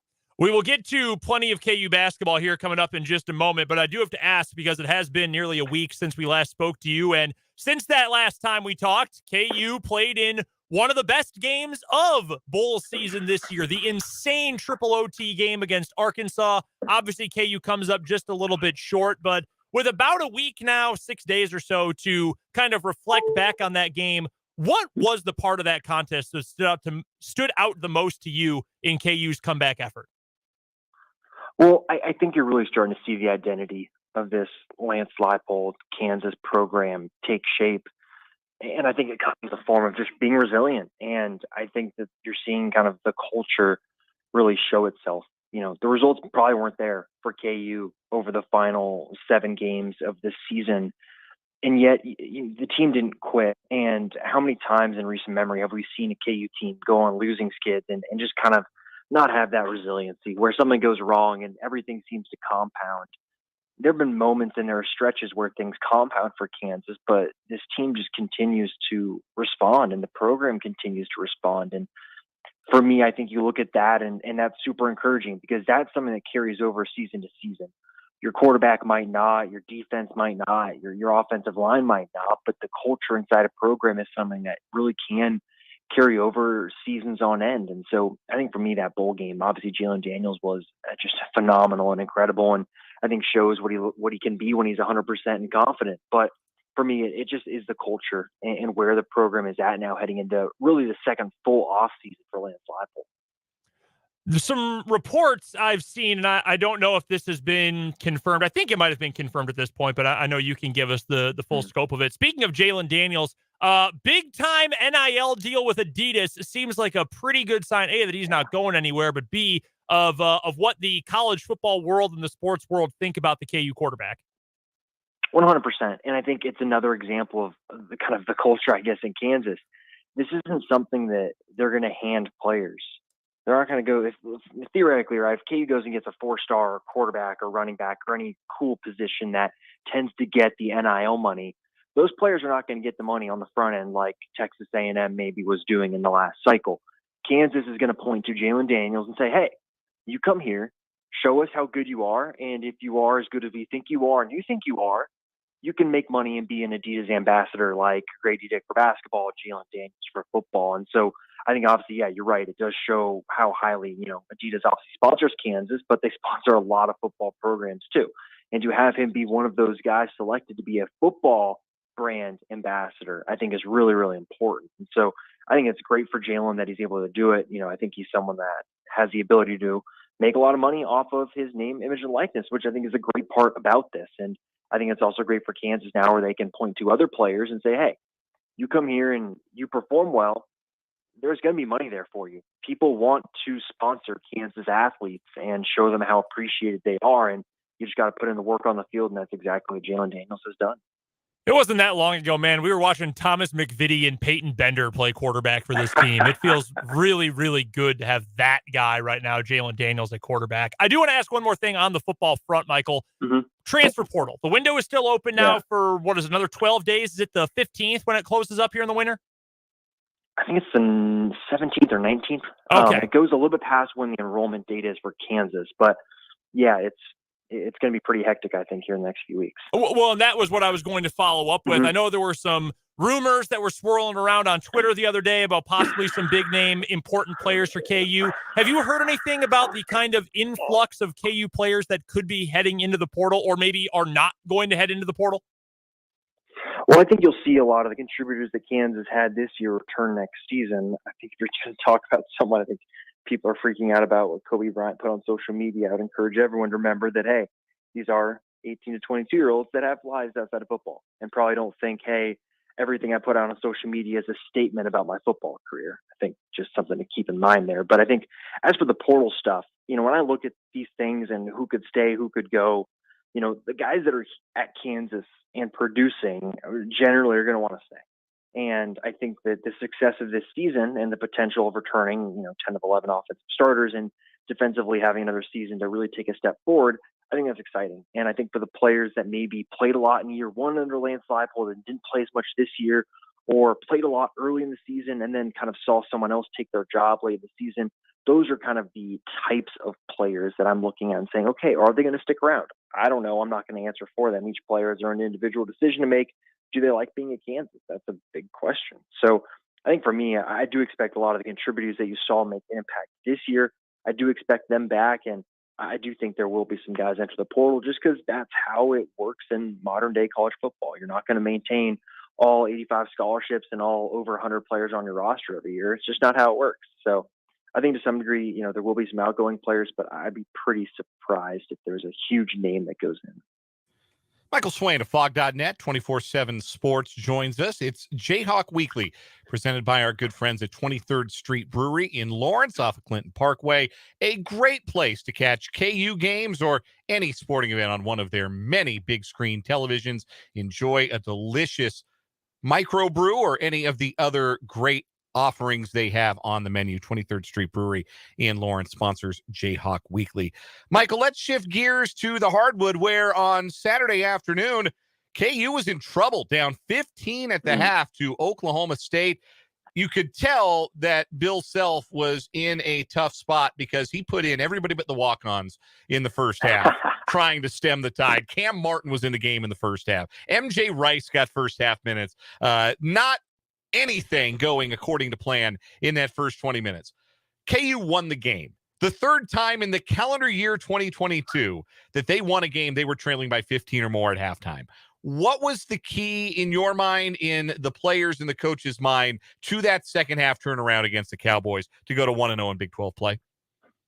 Well, I think you mentioned it, the game plan, and I thought it was really fascinating listening to Bill Self post-game, where he talks about kind of the game plan Kansas had going into the game, where they were going to double team, Cisse and Boone in the post, because those players are not good at passing out of the post traditionally.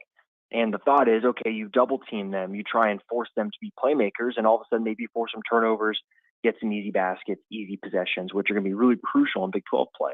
But then all of a sudden those guys turned into great passers out of the post, and then it puts Kansas defensive rotations under pressure, and they just weren't very sharp, and they were a step slow. And obviously Oklahoma State's players also knocked down shots, right? Bryce Thompson tied a career high in terms of his three-point makes during the course of the game. Like, this was a career outing for some of Oklahoma State's players. So at halftime, they changed, and they stopped doubling, and they played it pretty much straight up and forced them to take some of like the jump hooks and post ups that, traditionally maybe aren't super efficient. And as a result, Kansas got stops. And when they start to get stops, they get out in transition. And I think they really, really turned it up and got into, 7th or 8th year in terms of just their ability to run and push the pace and get out in transition and put the other team under pressure. And then once they, got it back to 2 or 4 points, then it kind of turned into a basketball game, like Bill Self said, and they were able to see it out because they have a great coach and some really clutch players on their team. And so I'm fascinated to see tonight then, is that the type of performance you're going to see where Kansas is going to be under the caution and be under pressure, or are we going to see maybe a little bit more of a comfortable game? I'm fascinated because obviously Tech is so good at home. Yeah, that's the biggest thing about tonight's matchup that stands out to me, is that there are no easy nights at United Supermarkets Arena. Lubbock has become one of the toughest places to play in the Big 12, which is saying a lot because there are a lot of really difficult places to play in the Big 12 conference when they get to rocking, and Lubbock is always that joint is jumping. And it's a Kevin McCullough return game, and I'm sure there are going to be some rude remarks, perhaps directed in the direction of Kevin McCullough when he takes the floor for KU tonight. What matchup is most intriguing to you in this game? What could potentially give KU an edge and give them a chance to walk out of that building with a victory? Well, I think you got to look at what Texas Tech does, and obviously they're really good at forcing turnovers, but they do turn the ball over a lot. They're, I think, outside the top 250 in terms of their turnover rate. I think it's about once every 5 possessions they turn the ball over. And so for Kansas, you look at this team and how good they've been in transition this year with players like McCullough and Jalen Wilson and Grady Dick and DeJuan Harris. Can they get out in transition against this team? Because scoring against Texas Tech in the half court is so hard, right? They do the no middle defense, and like Bill Self said, right, they do it probably better than anyone else because they are the ones that really originated it. So I think for me, it's, can Kansas get those easy baskets in transition? Because if they can, I just look at Texas Tech and I say, all right, you got O'Banner, who's a really good player, but you've got Davion Harmon. It's like, do they have enough scoring punch to put up? If Kansas is getting transition buckets, can they put up 72, 73 against Kansas. Like, I don't know if they have the firepower to do that. So I look at transition for this game being probably the biggest key. You know, can KU keep from turning the ball over and allowing, you know, Texas Tech to get out in transition, and can on the other side they force turnovers and get out in transition? I forget if it was Ken Palm or BPI, or there was a projection system out there that suggested that 12-6 could be the winning margin, the winning record in the Big 12 conference this year, with every other team projected to finish within a game or two of the 500 mark. I want to say that was Ken Palm. I think it was BPI that showed in their strength of schedule that the 10 toughest schedules remaining in major college basketball is all of the teams in the Big 12 conference. Yeah. So any way you slice it, the league, it's always a meat grinder, but this year could be something beyond what we have expected. What number feels right to you for the number of wins it's going to take to win the Big 12 this year? I think 13 is probably where I have it at. You know, I think it is Ken Palm that has Kansas, I think, at 12-6, and everyone else kind of around that area or under. I think Kansas does tend to outperform some of the Ken Palm stuff because, you know, to some degree, you can't really account for the impact Allen Fieldhouse can have on some of these games, and furthermore, maybe even the impact a coach like Bill Self can have in turning the tide and finding some margin for you. I do look at the overall landscape of the Big 12, and for Kansas, this first week is crazy. Like, the fact that they're going on the road to play Texas Tech, and then they go on the road to play West Virginia, is just bananas. You think about the two toughest places to play probably in the Big 12, you're knocking those out in the first week.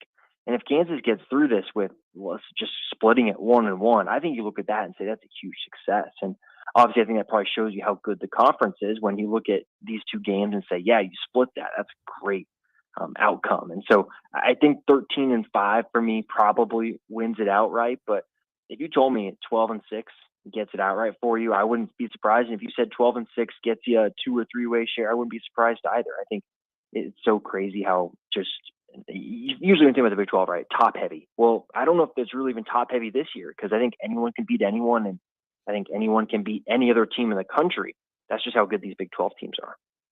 Just a couple more quick questions for Michael Swain of Fog.net, joining us for our 23rd Street Brewery Jayhawk Weekly here on 580 Sports Talk. Great place to go watch the game tonight, by the way, if you're not down in Lubbock. 23rd Street Brewery on Clinton Parkway, in Lawrence.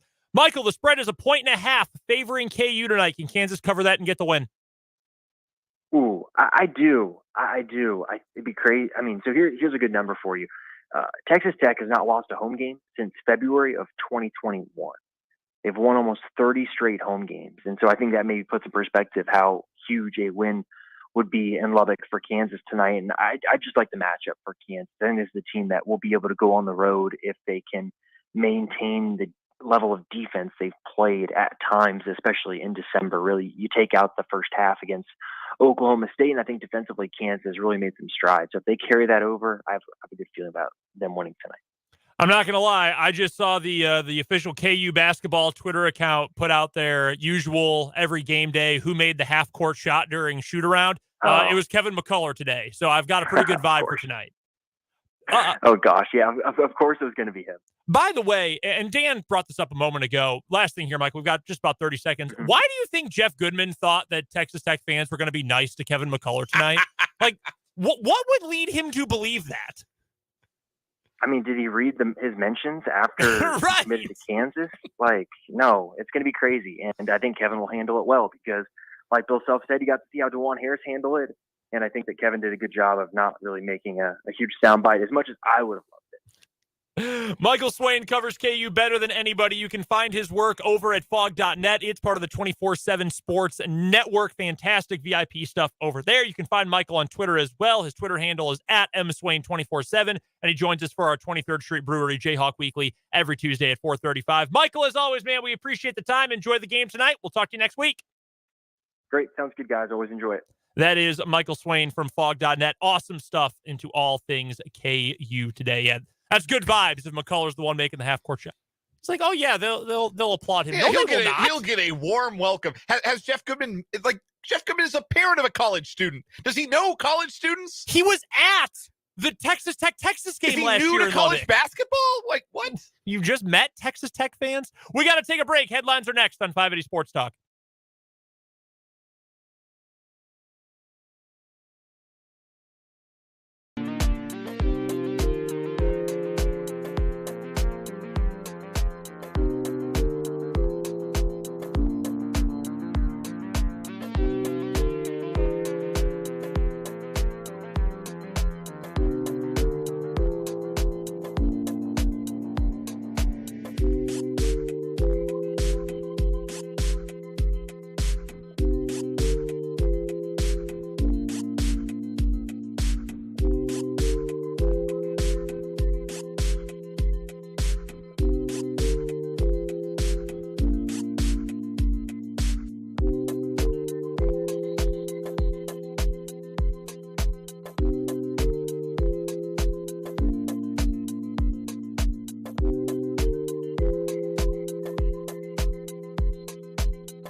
1 hour to go on 580 Sports Talk on this Tuesday afternoon. Brendan Dworzinski and Dan Lucero back with our first show of 2023. Thank you so much for joining us on the program today. If you've missed any of the show, head to our website, 580wibw.com.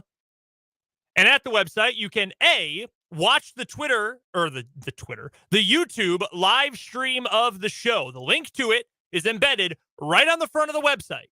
Up until the end of showtime, it is right there. You can click on it. You can watch the YouTube live video feed right there on the heart of the website. Also, if you missed any of the early part of the show, you can just hover over the podcasts tab. It's right in the middle of the page, right above that YouTube video. Go down to 580 Sports Talk, click on that, and that will take you to the hour-by-hour breakdown of the show. That's at our website, 580wibw.com. Coming up this hour on the program, we'll get to our 580 Sports Talk headlines. We will also look back on the college football weekend that was. We will talk some Sugar Bowl. Unfortunately, did not go super well for K-State, but we will talk about it in full. We'll also get to the incredible games from yesterday and throughout the college football weekend. Plus, we'll look ahead to college hoops tonight. KU takes on Texas Tech. K-State takes on Texas. A note on that game, so you are prepared. That game is on Longhorn Network. That is not an ESPN Plus game. That is not a regular cable game. That game will be on the Longhorn Network. If you do not have that, you're either going to need to find a stream somewhere or maybe go to a bar where they're going to be showing the game tonight. My apologies, although it's not our fault. There are lots of extra legal ways to watch this game if you're creative. There are ways to find the game. We will just leave it at that. There are ways to be able to find it. Not advising it, but it is doable.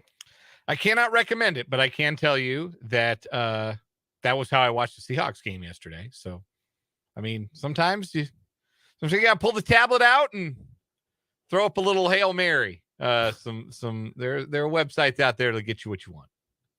And don't forget, you can jump in and be a part of the program on the Big O Tires text line, 785-272-9429. The comment section is open on YouTube as well. Our channel is Sports on 580 WIBW. Appreciate everyone for tuning in or listening in over the course of the show today. We actually have a text on the Big O Tires text line that will lead me into our number one headline for today on our 580 Sports Talk headlines, brought to you by Blue Dot.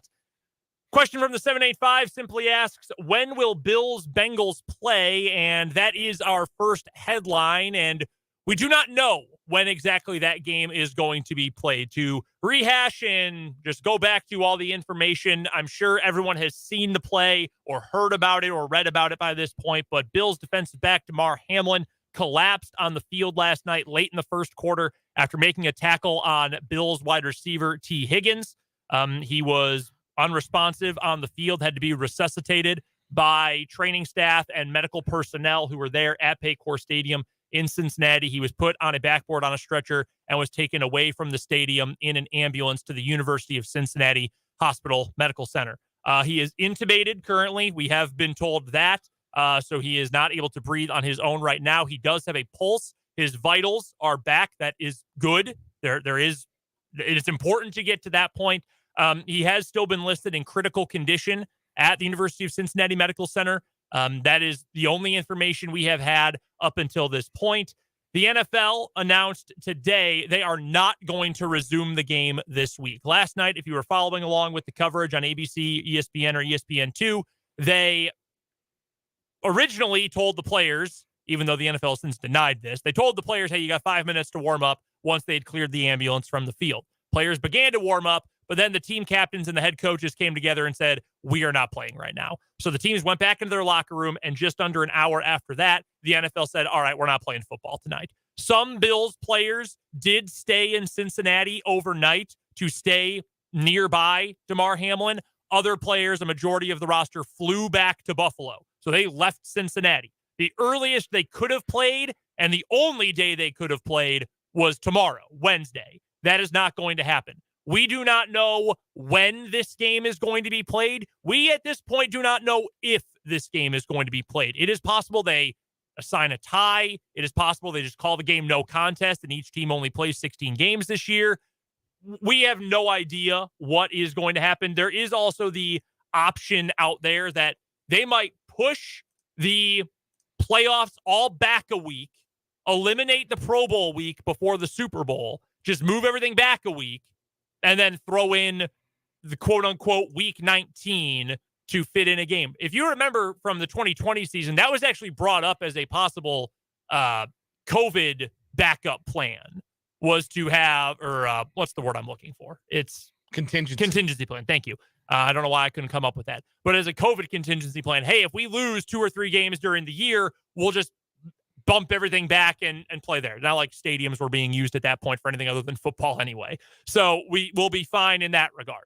Maybe that is what ends up happening. We do not know. As soon as we know, you'll know, because we'll all find out at the same time, whether through social media or elsewhere. Yeah, we're all kind of flying blind with this because there is no precedent, and the NFL has been pretty mum, other than the 2 statements that it released, the one last night confirming the suspension of the game, and the one from earlier today confirming that if it is to be made up, it will not occur this week.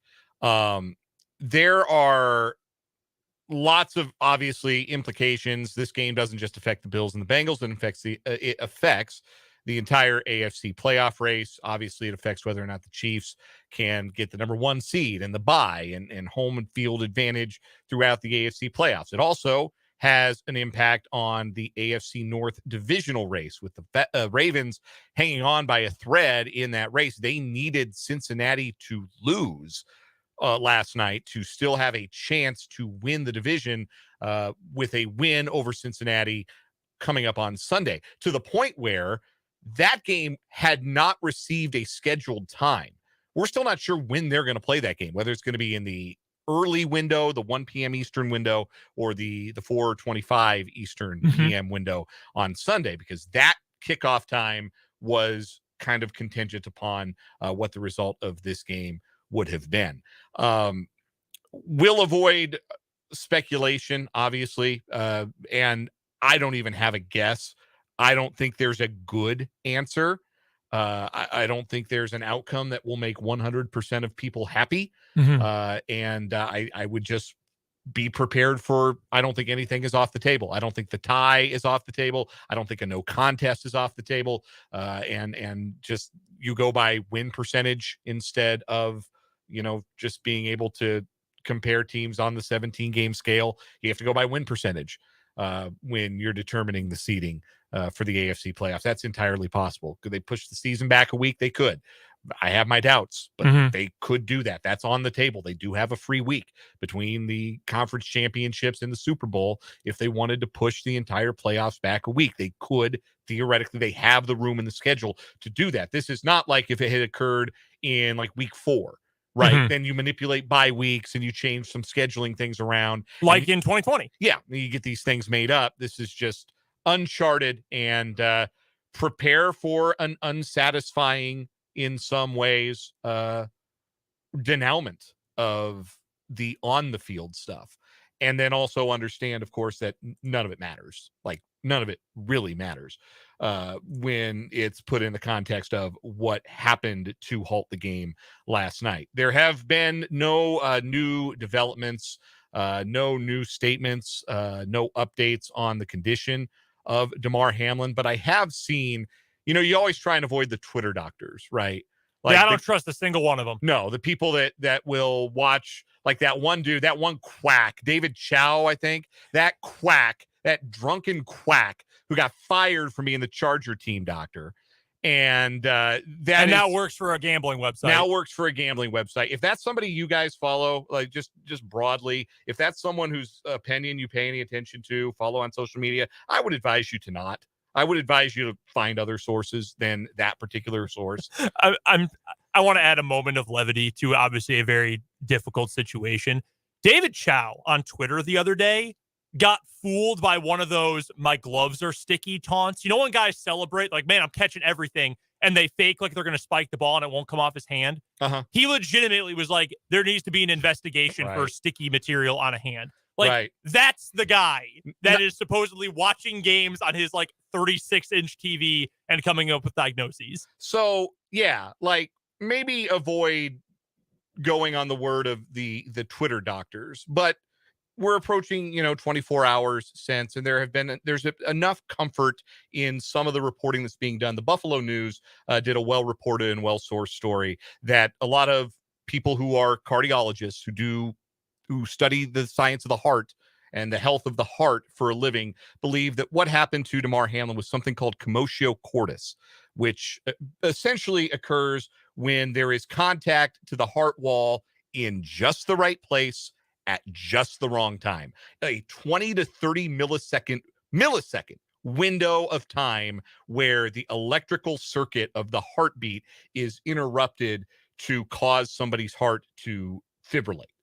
So it's typically an injury that you see when maybe somebody hits the steering wheel, when an airbag doesn't deploy in an auto accident. You also have seen it before in projectile sports where you might get hit with a baseball or a lacrosse ball, or in the instance of former NHL player Chris Pronger, a hockey puck. He was hit in the chest in a 1998 NHL game with a hockey puck and suffered commotio cordis. Now, not as severely as it appeared that Damar Hamlin did last night, but he did lose consciousness for 20 seconds while on the ice. The good news, if you are inclined to search for some light here, and I think we all are, is that Chris Pronger was able to resume an NHL playing career and was able to play for a very long time after that. And that's what we all want for Damar Hamlin in our hearts. I know that, but that is, I think, the understanding, the generally accepted understanding of what probably happened there. It explains why he has been sedated, why there hasn't been any communication, and why that is what is being relayed to everybody who wants to hear news. Again, I would recommend you go buffalonews.com. It's probably one of their top stories right now. Really well sourced, probably the best thing you can read on the subject and what might be happening right now as doctors work to test and to try and bring Damar Hamlin back to health. And we've got a text in that says, prayers for Damar Hamlin. Hope T. Higgins is doing okay. He has got to be going through a lot. I mean, he was right there. He got tackled on the play on which this happened. I imagine things are feeling unbelievable in the worst way for him as well. And for all those Bills players, for Bengals players, it's a tough day for the NFL. It's obviously impossible to describe kind of tough day for all the people who were there last night, who were on the field last night. But that is the latest on Damar Hamlin, and that is the latest on what we know about what the NFL schedule is going to look like. It does make it tough scheduling-wise to fit a game in, because I also saw someone just hypothesize maybe you play it like some of those. It doesn't happen often, but in recent years, and maybe this was only a COVID thing, I don't really remember, but you just don't play the last game of the year. Like this game means literally nothing. Like if the Bengals beat the Ravens this week and, so they had nothing to play for in week 19, quote unquote, maybe you just don't play the game and you say, okay, now it's a no contest. But unfortunately, both games, week 18 and week 17, matter for both teams. You can do that in baseball. Like I remember that being a contingency. I think it was 2 years ago. Yeah. Like if the Braves needed to make up a rain out to break a tie or a wild card standing, yes, then they would have made up the rain out the day after the end of the regular season. Football, not baseball. Like you can't say, all right, we'll wait, and then they can play on Tuesday and they can play 3 games in 7 days. Yeah, that's no problem. Like, no, that is a problem. You can't do that. You have to have a reasonable amount of time between games for these guys, and that's what adds to the difficulty. I'm sure whatever decision is made, I'm sure they're thinking I'm sure they're gaming it out right now in the NFL offices. And again, I mean, I would prepare to have some level of dissatisfaction if it means that, particularly if you are a fan of a team that might be affected by whether the game gets played or not played, you may be dissatisfied with that one way or another. But at the end of the day, everybody's just doing the best they can in extraordinary circumstances. Let's move on and continue on with our 580 Sports Talk headlines for this Tuesday afternoon, January 3rd. Dan, what do you have? All right, let's keep it moving, and let's go to the big college football headline locally, as it was announced last night from a reliable source.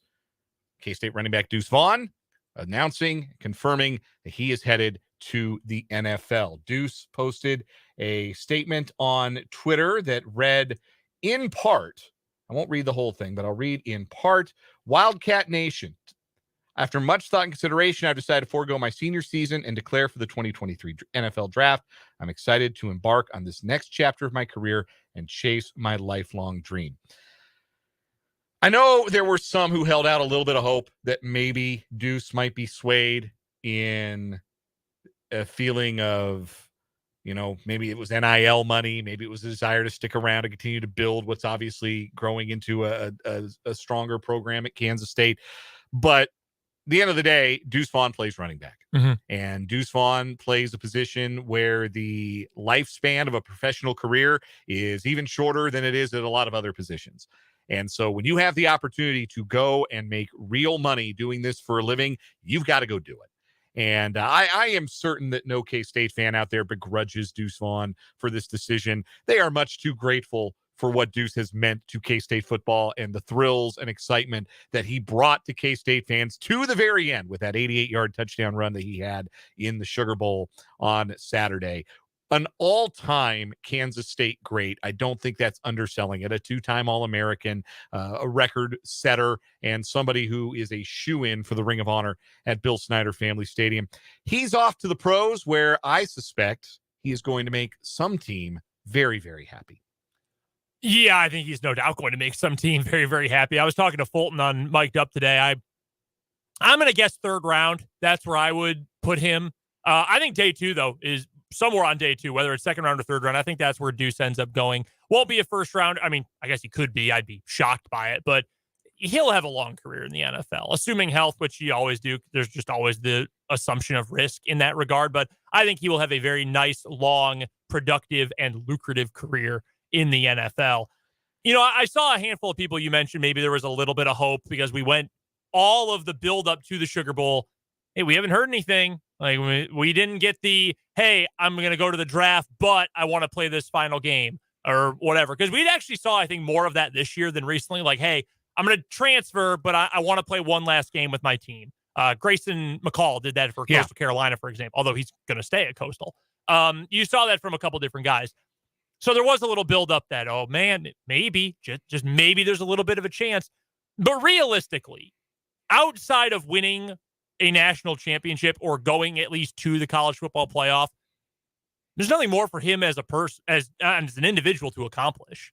Multi-time first-team All-American, first-team All-Big 12. He's going in the Ring of Honor. He's got K-State all-purpose yard records. He's done it all. He won a Big 12 championship. Like that. I know the final game, the Sugar Bowl, that ended in a tough way, but to go out on a championship note, it's hard to beat that. Yeah, and it's not like he's the kind of player, like, if he were a quarterback and he was being told, hey, you're probably a fourth or a fifth round pick now, but if you come back, you put up numbers as a senior, maybe you could be a first round pick. Maybe you can make first round money if you come back and you play one more year. It's not really the case for Deuce Vaughn. Like, he is who he is right now. His value is as high as it's going to get, and it's not going to get higher because he's not going to grow 4 inches, right? That's the knock.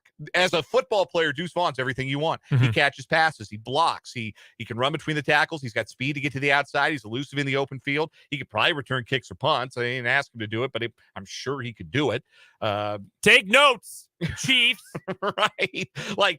He is going to be a valuable Swiss Army knife back. He could be like a Darren Sproles. I know it's the obvious comparison, but he does all of those things. The only thing you would look at him and say is a knock is, well, he's not real big. And that didn't matter in the Big 12, obviously, and I don't think it's going to matter a whole lot in the NFL. I think he can still be effective like Darren Sproles was, like Dave Meggett was, like Boston Scott is, as a change of pace back for the Eagles right now, to name a guy who's 5'7".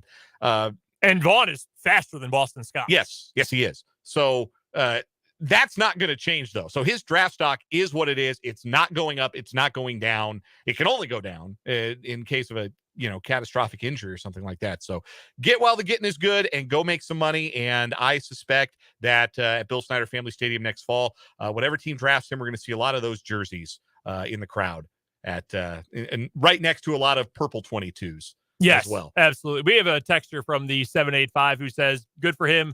Backs that size. Really, unless you're Darren Sproles, they don't last all that long. No, backs any size don't last long. No, that's really true. I mean, it's such a disposable position anymore. And I know that every fan base wants their favorite college players to go to their favorite pro team that are usually in the same general area. And a lot of K-State Chiefs fans are going to make that connection. To be fair, Jerick McKinnon is only 5'9" and his contract expires this year. So I do not hate the fit. Teams keep letting Andy Reid get knives. Yeah. Deuce Vaughn would be a knife. Yeah. I mean, it makes sense, but any team in the NFL would like that player. Absolutely. Yeah. There's no doubt about that. Next headline for me on our Blue Dot of Kansas 580 Sports Talk headlines for this January 3rd.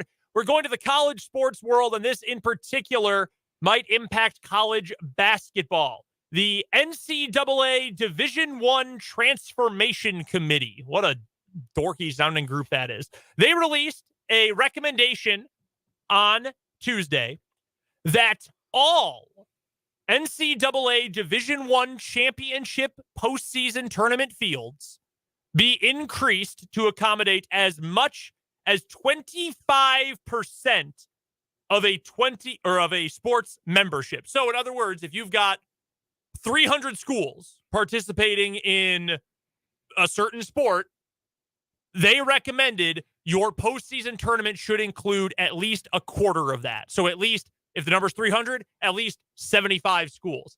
Let's just say, for example, you've got a sport that includes 363 member schools. Like, I don't know, Division I basketball. 25% of 363 is 90.75 or 91.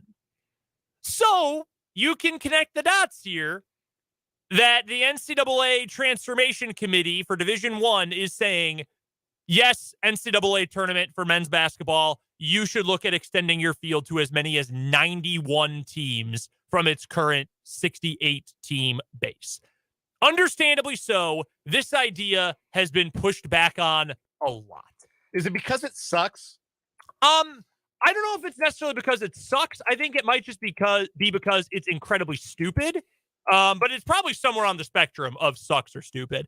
Nobody seems to like this idea other than the Transformation Committee.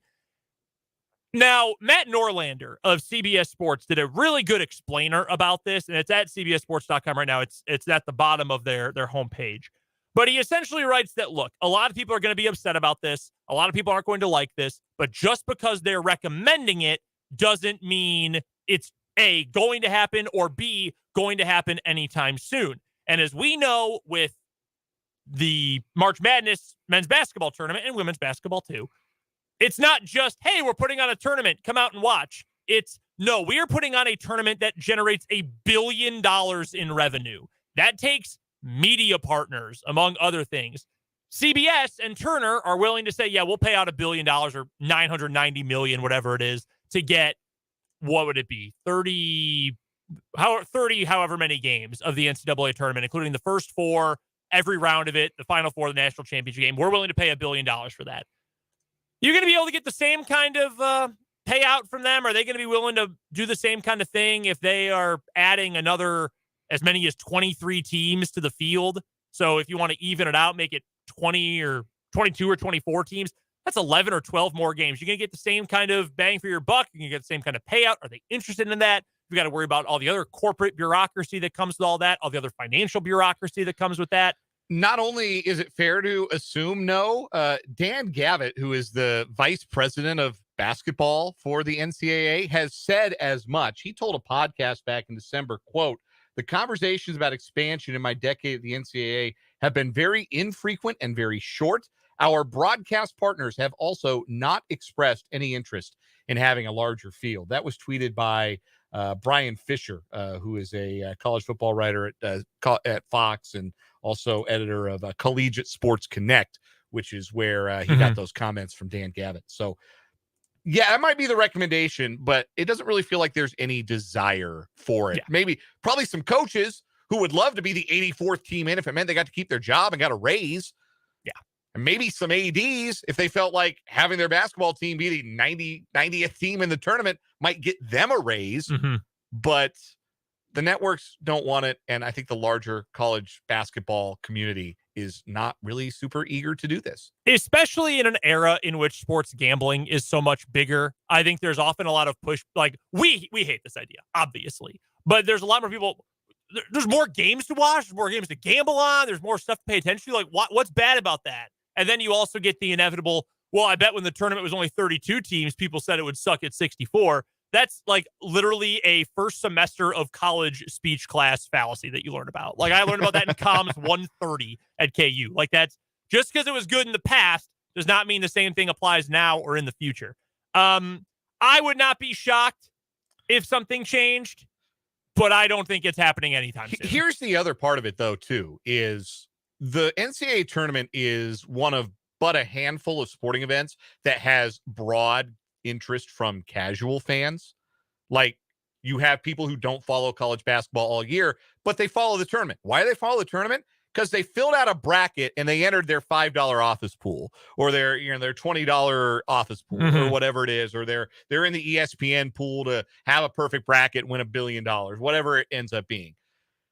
But the reason the bracket is so compelling, it all fits on one page. It's so beautiful. A 90-team bracket doesn't fit on one page. And so, okay, you get it down to 64 eventually. So those games that happen before you get it down to the easily digestible 64 or 68, as it may be, people aren't going to care. You're not going to get that casual interest. The tournament doesn't start for most people until the first Thursday. They don't give a damn about the first four. No. People aren't watching that. People don't even pick those in their office pools. You think they're going to pick the first 14? Hell no, they're not. You know what? We already have an expanded field. It's called conference tournaments. Every conference has one. Yeah. And they all get on TV. Leave the tournament alone. It's fine as it is. We went long with our headlines. They're brought to you by Blue Dot. Check them out online at bluedotkansas.com. We've got to take a break. We'll talk college football and the Sugar Bowl coming up next on 580 Sports Talk.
Back on 580 Sports Talk, Brendan and Dan here with you. Thanks so much for joining us on this first edition of 580 Sports Talk for calendar year 2023.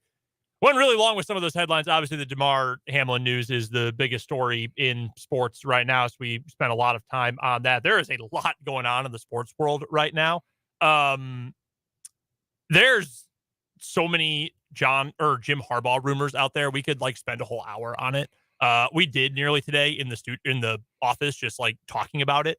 Got a report in here from John Bacon, who's been around Michigan for forever.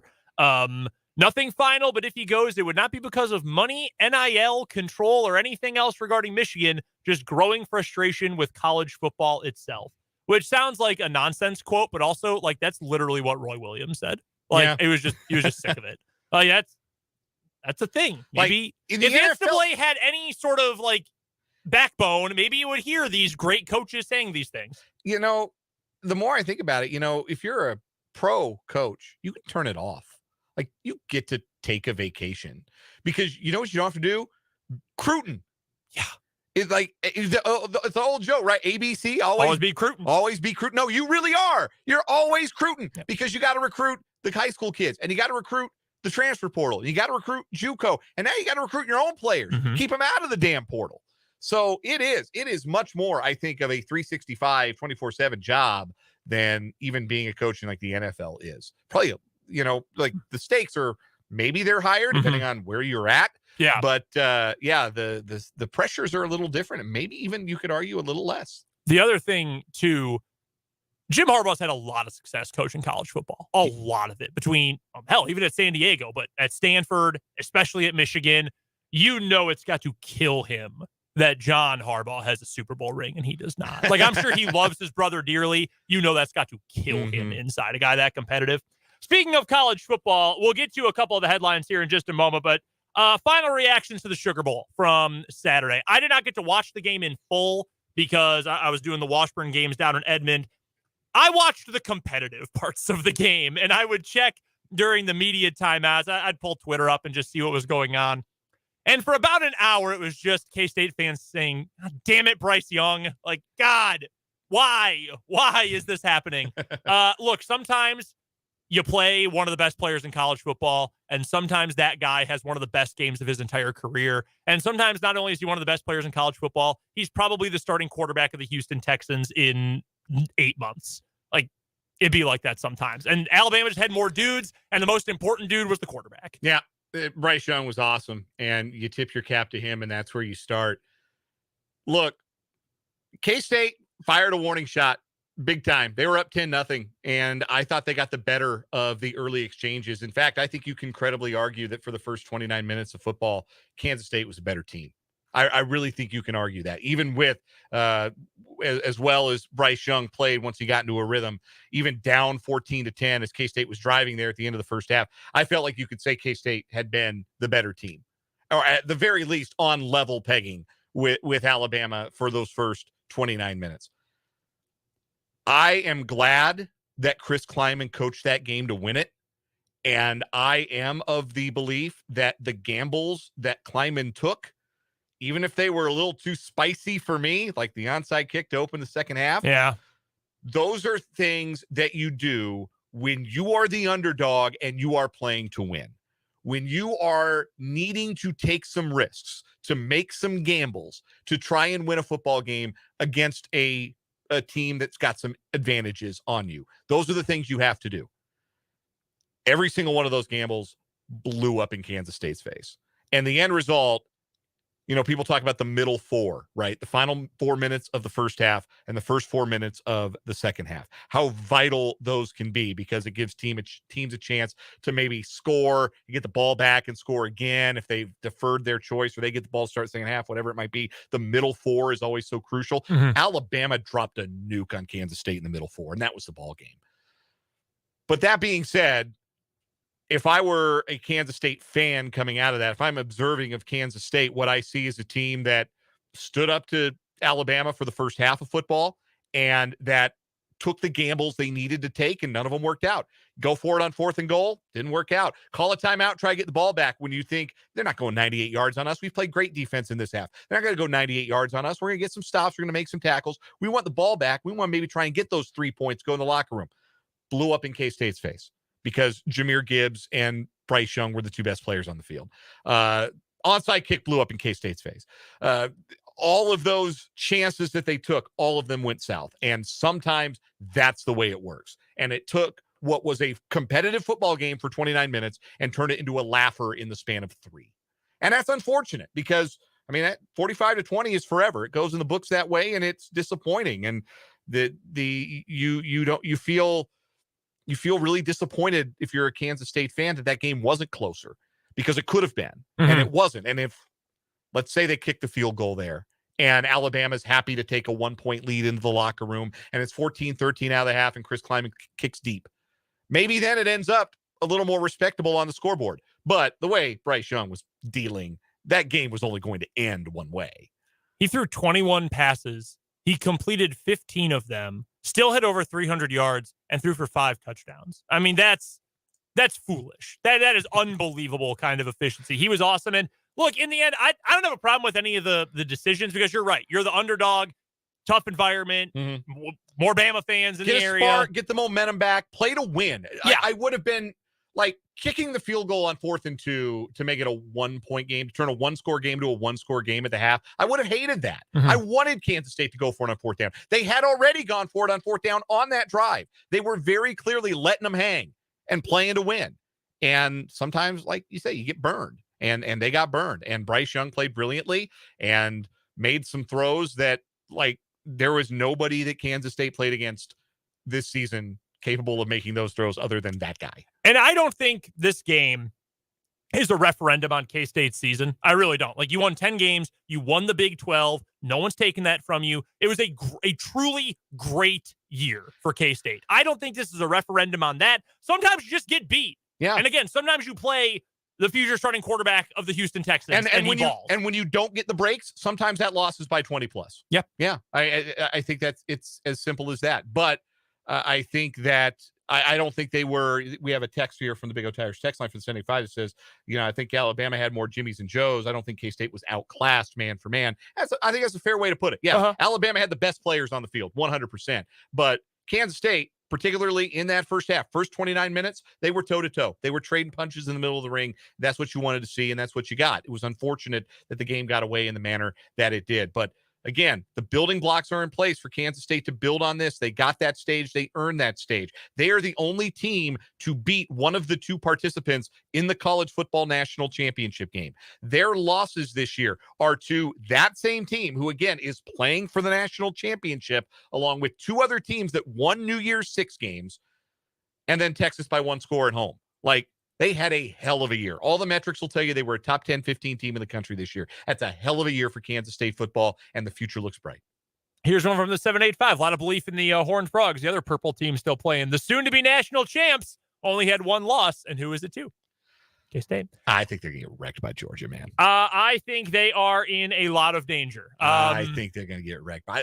If one of 4 cataclysmic things that happened to Michigan does not happen to Michigan, Michigan wins that football game. Yeah. Like, which, you can't take away. Hey, they still won. TCU won. They played hard. They played well. They ran the ball better than anybody thought they would on Michigan, and they stopped Michigan's running game better than anybody thought they would. But, like, Michigan was 3 yards away from scoring points twice and came away from those with 0 points. If they come away with those 2 chances with 7 points, they lost by 6. So you do the math. Like, I think TCU's in danger. I like TCU's players. I think Quentin Johnson's really good. Max Duggan's tough as nails. Even if Miller can't play, DeMarcado is an awesome backup running back. And defensively, I mean, they fly. They get after you. I just think Georgia's going to play action them to death and manhandle them on both sides of the line. I thought Michigan would do that, and they didn't, but Georgia's got SEC linemen. This is the first time. This was the best semifinal round ever. Not even close. It justified the existence of the college football playoff after 9 years. I thought that while I was at a bar on Saturday night. I was like, God damn it. I've held on to this belief for so long. And now people are going to come at me and say, oh, I thought all the semifinals were bad games. Hand up. We had a texter earlier, and no, nothing personal, obviously, but they were like, oh, I agree with you guys now. No way they could have the extended playoff. All right, fine. Get your jokes in. All right. This is a very good round of the semifinals and the playoffs. This is truly, though, the first time we've ever had we've barely had one competitive game throughout history, but the only other time we had a great game like this, the 2018 Rose Bowl, when Georgia beat Oklahoma in overtime. Came back double OT. Came back for 17 down. Yeah. That was a great game. And the championship game that year was great. Obviously, the two touchdowns. We've gotten great championship games. That's no surprise. Like the semifinal, like 4 of them had been good in 9 years. Yeah. The Rose Bowl was number 1. Alabama over Oklahoma the next year, 45-34. Like that. The Clemson, Ohio State. They had a really good one. Yeah, Clemson, Ohio State was really good. But other than that, I mean, it's a lot of Notre Dame getting blown out. Joe Burrow, LSU putting up points. Alabama killing a team that was there once and will never get back, like Washington or Michigan State or Cincinnati. Man, that's what it's been for all these years. And like, it was refreshing. It was good for college football. It's good that we got an underdog in the national championship game, even if I think they're probably going to get stomped. It's good that TCU made it. It's great for the Big 12, but it's good for college football as a whole because it's an underdog story you can sell. And I'm sure for the casual college football fan, it's a lot more appealing than Alabama Clemson for the 8th time. Yes, I would agree with that. So it was good. It was good for college football, 100%. And Ohio State, Georgia, whale of a football game. Stetson Bennett. I mean, just when you think that kid's finally going to turn to a pumpkin. That's why they call him the mailman. Plays a brilliant second half. And then Ryan Day, who I thought had coached a really great game for the better part of it, decided he was okay with letting a kid who'd never made a 50-yard field goal in his career try a 50-yarder to win a game. Like, when your quarterback's been diming it up all game long, they try and push it down the field down by 1 point. They settled for a 50-yard field goal, and they got the result they deserved. Yeah. Bad time to have the worst drive of the game. Real quick, because you have to get you a break. Quick thought on each of these things. 1, Tulane coming back against USC. Tulane rules. Willie Fritz for Emperor football. Yeah, that was awesome. It was so satisfying. Also, USC, welcome to the Lincoln Riley experience. Also, pitchy woo-woo for Mississippi State to cover that spread against Illinois. Undeniably the greatest gambling moment in ReliaQuest Bowl history. And in my life, by a lot. Thank you to both Illinois and Mississippi State for that one. We've got to take a break. We'll preview tonight's college hoops after this on 580 Sports Talk.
We've got college hoops for both KU and K-State coming up tonight. That includes K-State basketball right here on the Sports Voice of Kansas. 7 o'clock pregame, 8 o'clock tip-off.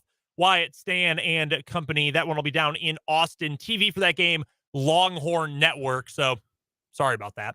Let's get a quick prediction for both KU and K-State. We'll start with the Cats. I think they're going to cover the 9.5 point spread at FanDuel. I think they're certainly capable of doing that. But this is a stretch where K-State we're gonna really learn about them. And they didn't play a very good non-conference schedule, so now we start to learn about them. They showed a lot of mettle in rallying back and keeping their composure in overtime and making some plays to beat West Virginia. Let's see how their composure is against the number 6 team in the country on the road. Yeah, I would take K-State to cover 9.5 points. I think they'll scrap in this game. I still think they got to make some free throws, though. Oh, my God. That's true. I still think Texas is a little bit wobbly with everything going on there, so I would probably take Texas outright. I do think they're very good, but I think K-State will keep that one close. Texas Tech's going to be fighting against KU today. Maybe not literally, or maybe literally. There might be a fight in this game. I don't know what the players feel about Kevin McCullough. We know what the fans feel about him. I think KU can win this game. You heard Michael Swain say it. Texas Tech turns the ball over a lot. I think that benefits KU. If you let KU get out and transition, you're toast. Yeah. And if Texas Tech is going to turn the ball over that much, doesn't matter how good their half-court defense is, KU's still going to find a way to score. Yeah, and I think they'll be on their toes to defend the three-point line a little better, and it'll look a little bit more like the second half against Oklahoma State than the first half. I do think Kansas wins this game. It's such a tough place to go and win, but I think they're just a better team, man for man. I know they've won 28 or 29 in a row at home, but all streaks are meant to be broken. I think that happens tonight. We've got to take one more time out. We'll come back, finish up this first edition of 580 Sports Talk for 2023 after this with the final word.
Wrapping up 580 Sports Talk with a quick final word. Dan, you're first. I think this is something that all of us would echo, just keeping our thoughts and our prayers with Damar Hamlin of the Buffalo Bills. Hopefully tonight and into tomorrow, there will be some positive news. that they can share with us. And hopefully we get the best of all possible outcomes, which is Damar Hamlin walking out of that hospital and maybe inspiring his teammates moving forward. The on-the-field stuff will resolve itself, and however it resolves, I think that we're just going to have to be okay with it, even if it's not the best case scenario. But the important thing right now is Damar Hamlin's health, and we just continue to pray for him. Yep, that is the final word and the most important thing today. Thoughts and prayers obviously go to Damar Hamlin, to his family, to his teammates, everybody who was on the field last night, who was in the stadium last night, and everybody who saw what happened. And everything else feels like it comes secondary to his health and well-being right now. So thoughts and prayers go out to Damar and to his entire family. That is going to do it for 580 Sports Talk on this January 3rd. Thank you so much for joining us for the inaugural 2023 edition of 580 Sports Talk. Coming up on the show tomorrow, we've obviously got plenty of college basketball to talk about. KU and K-State both in action tonight. Again, you can hear that K-State game right here on 580 WIBW. Tim Fitzgerald will also join us coming up tomorrow for our Azura Credit Union Wildcat wrap-up as we talk all things Sugar Bowl and K-State hoops as well. That is coming up tomorrow from 3 o'clock until 6 o'clock. Don't forget, if you missed any of the show, head to our website, 580WIBW.com, and check out the Hour by Hour podcast. Until next time, though, for Dan Lucero, I'm Brendan Dworzinski. We'll talk to you tomorrow at 3 on 580 Sports Talk.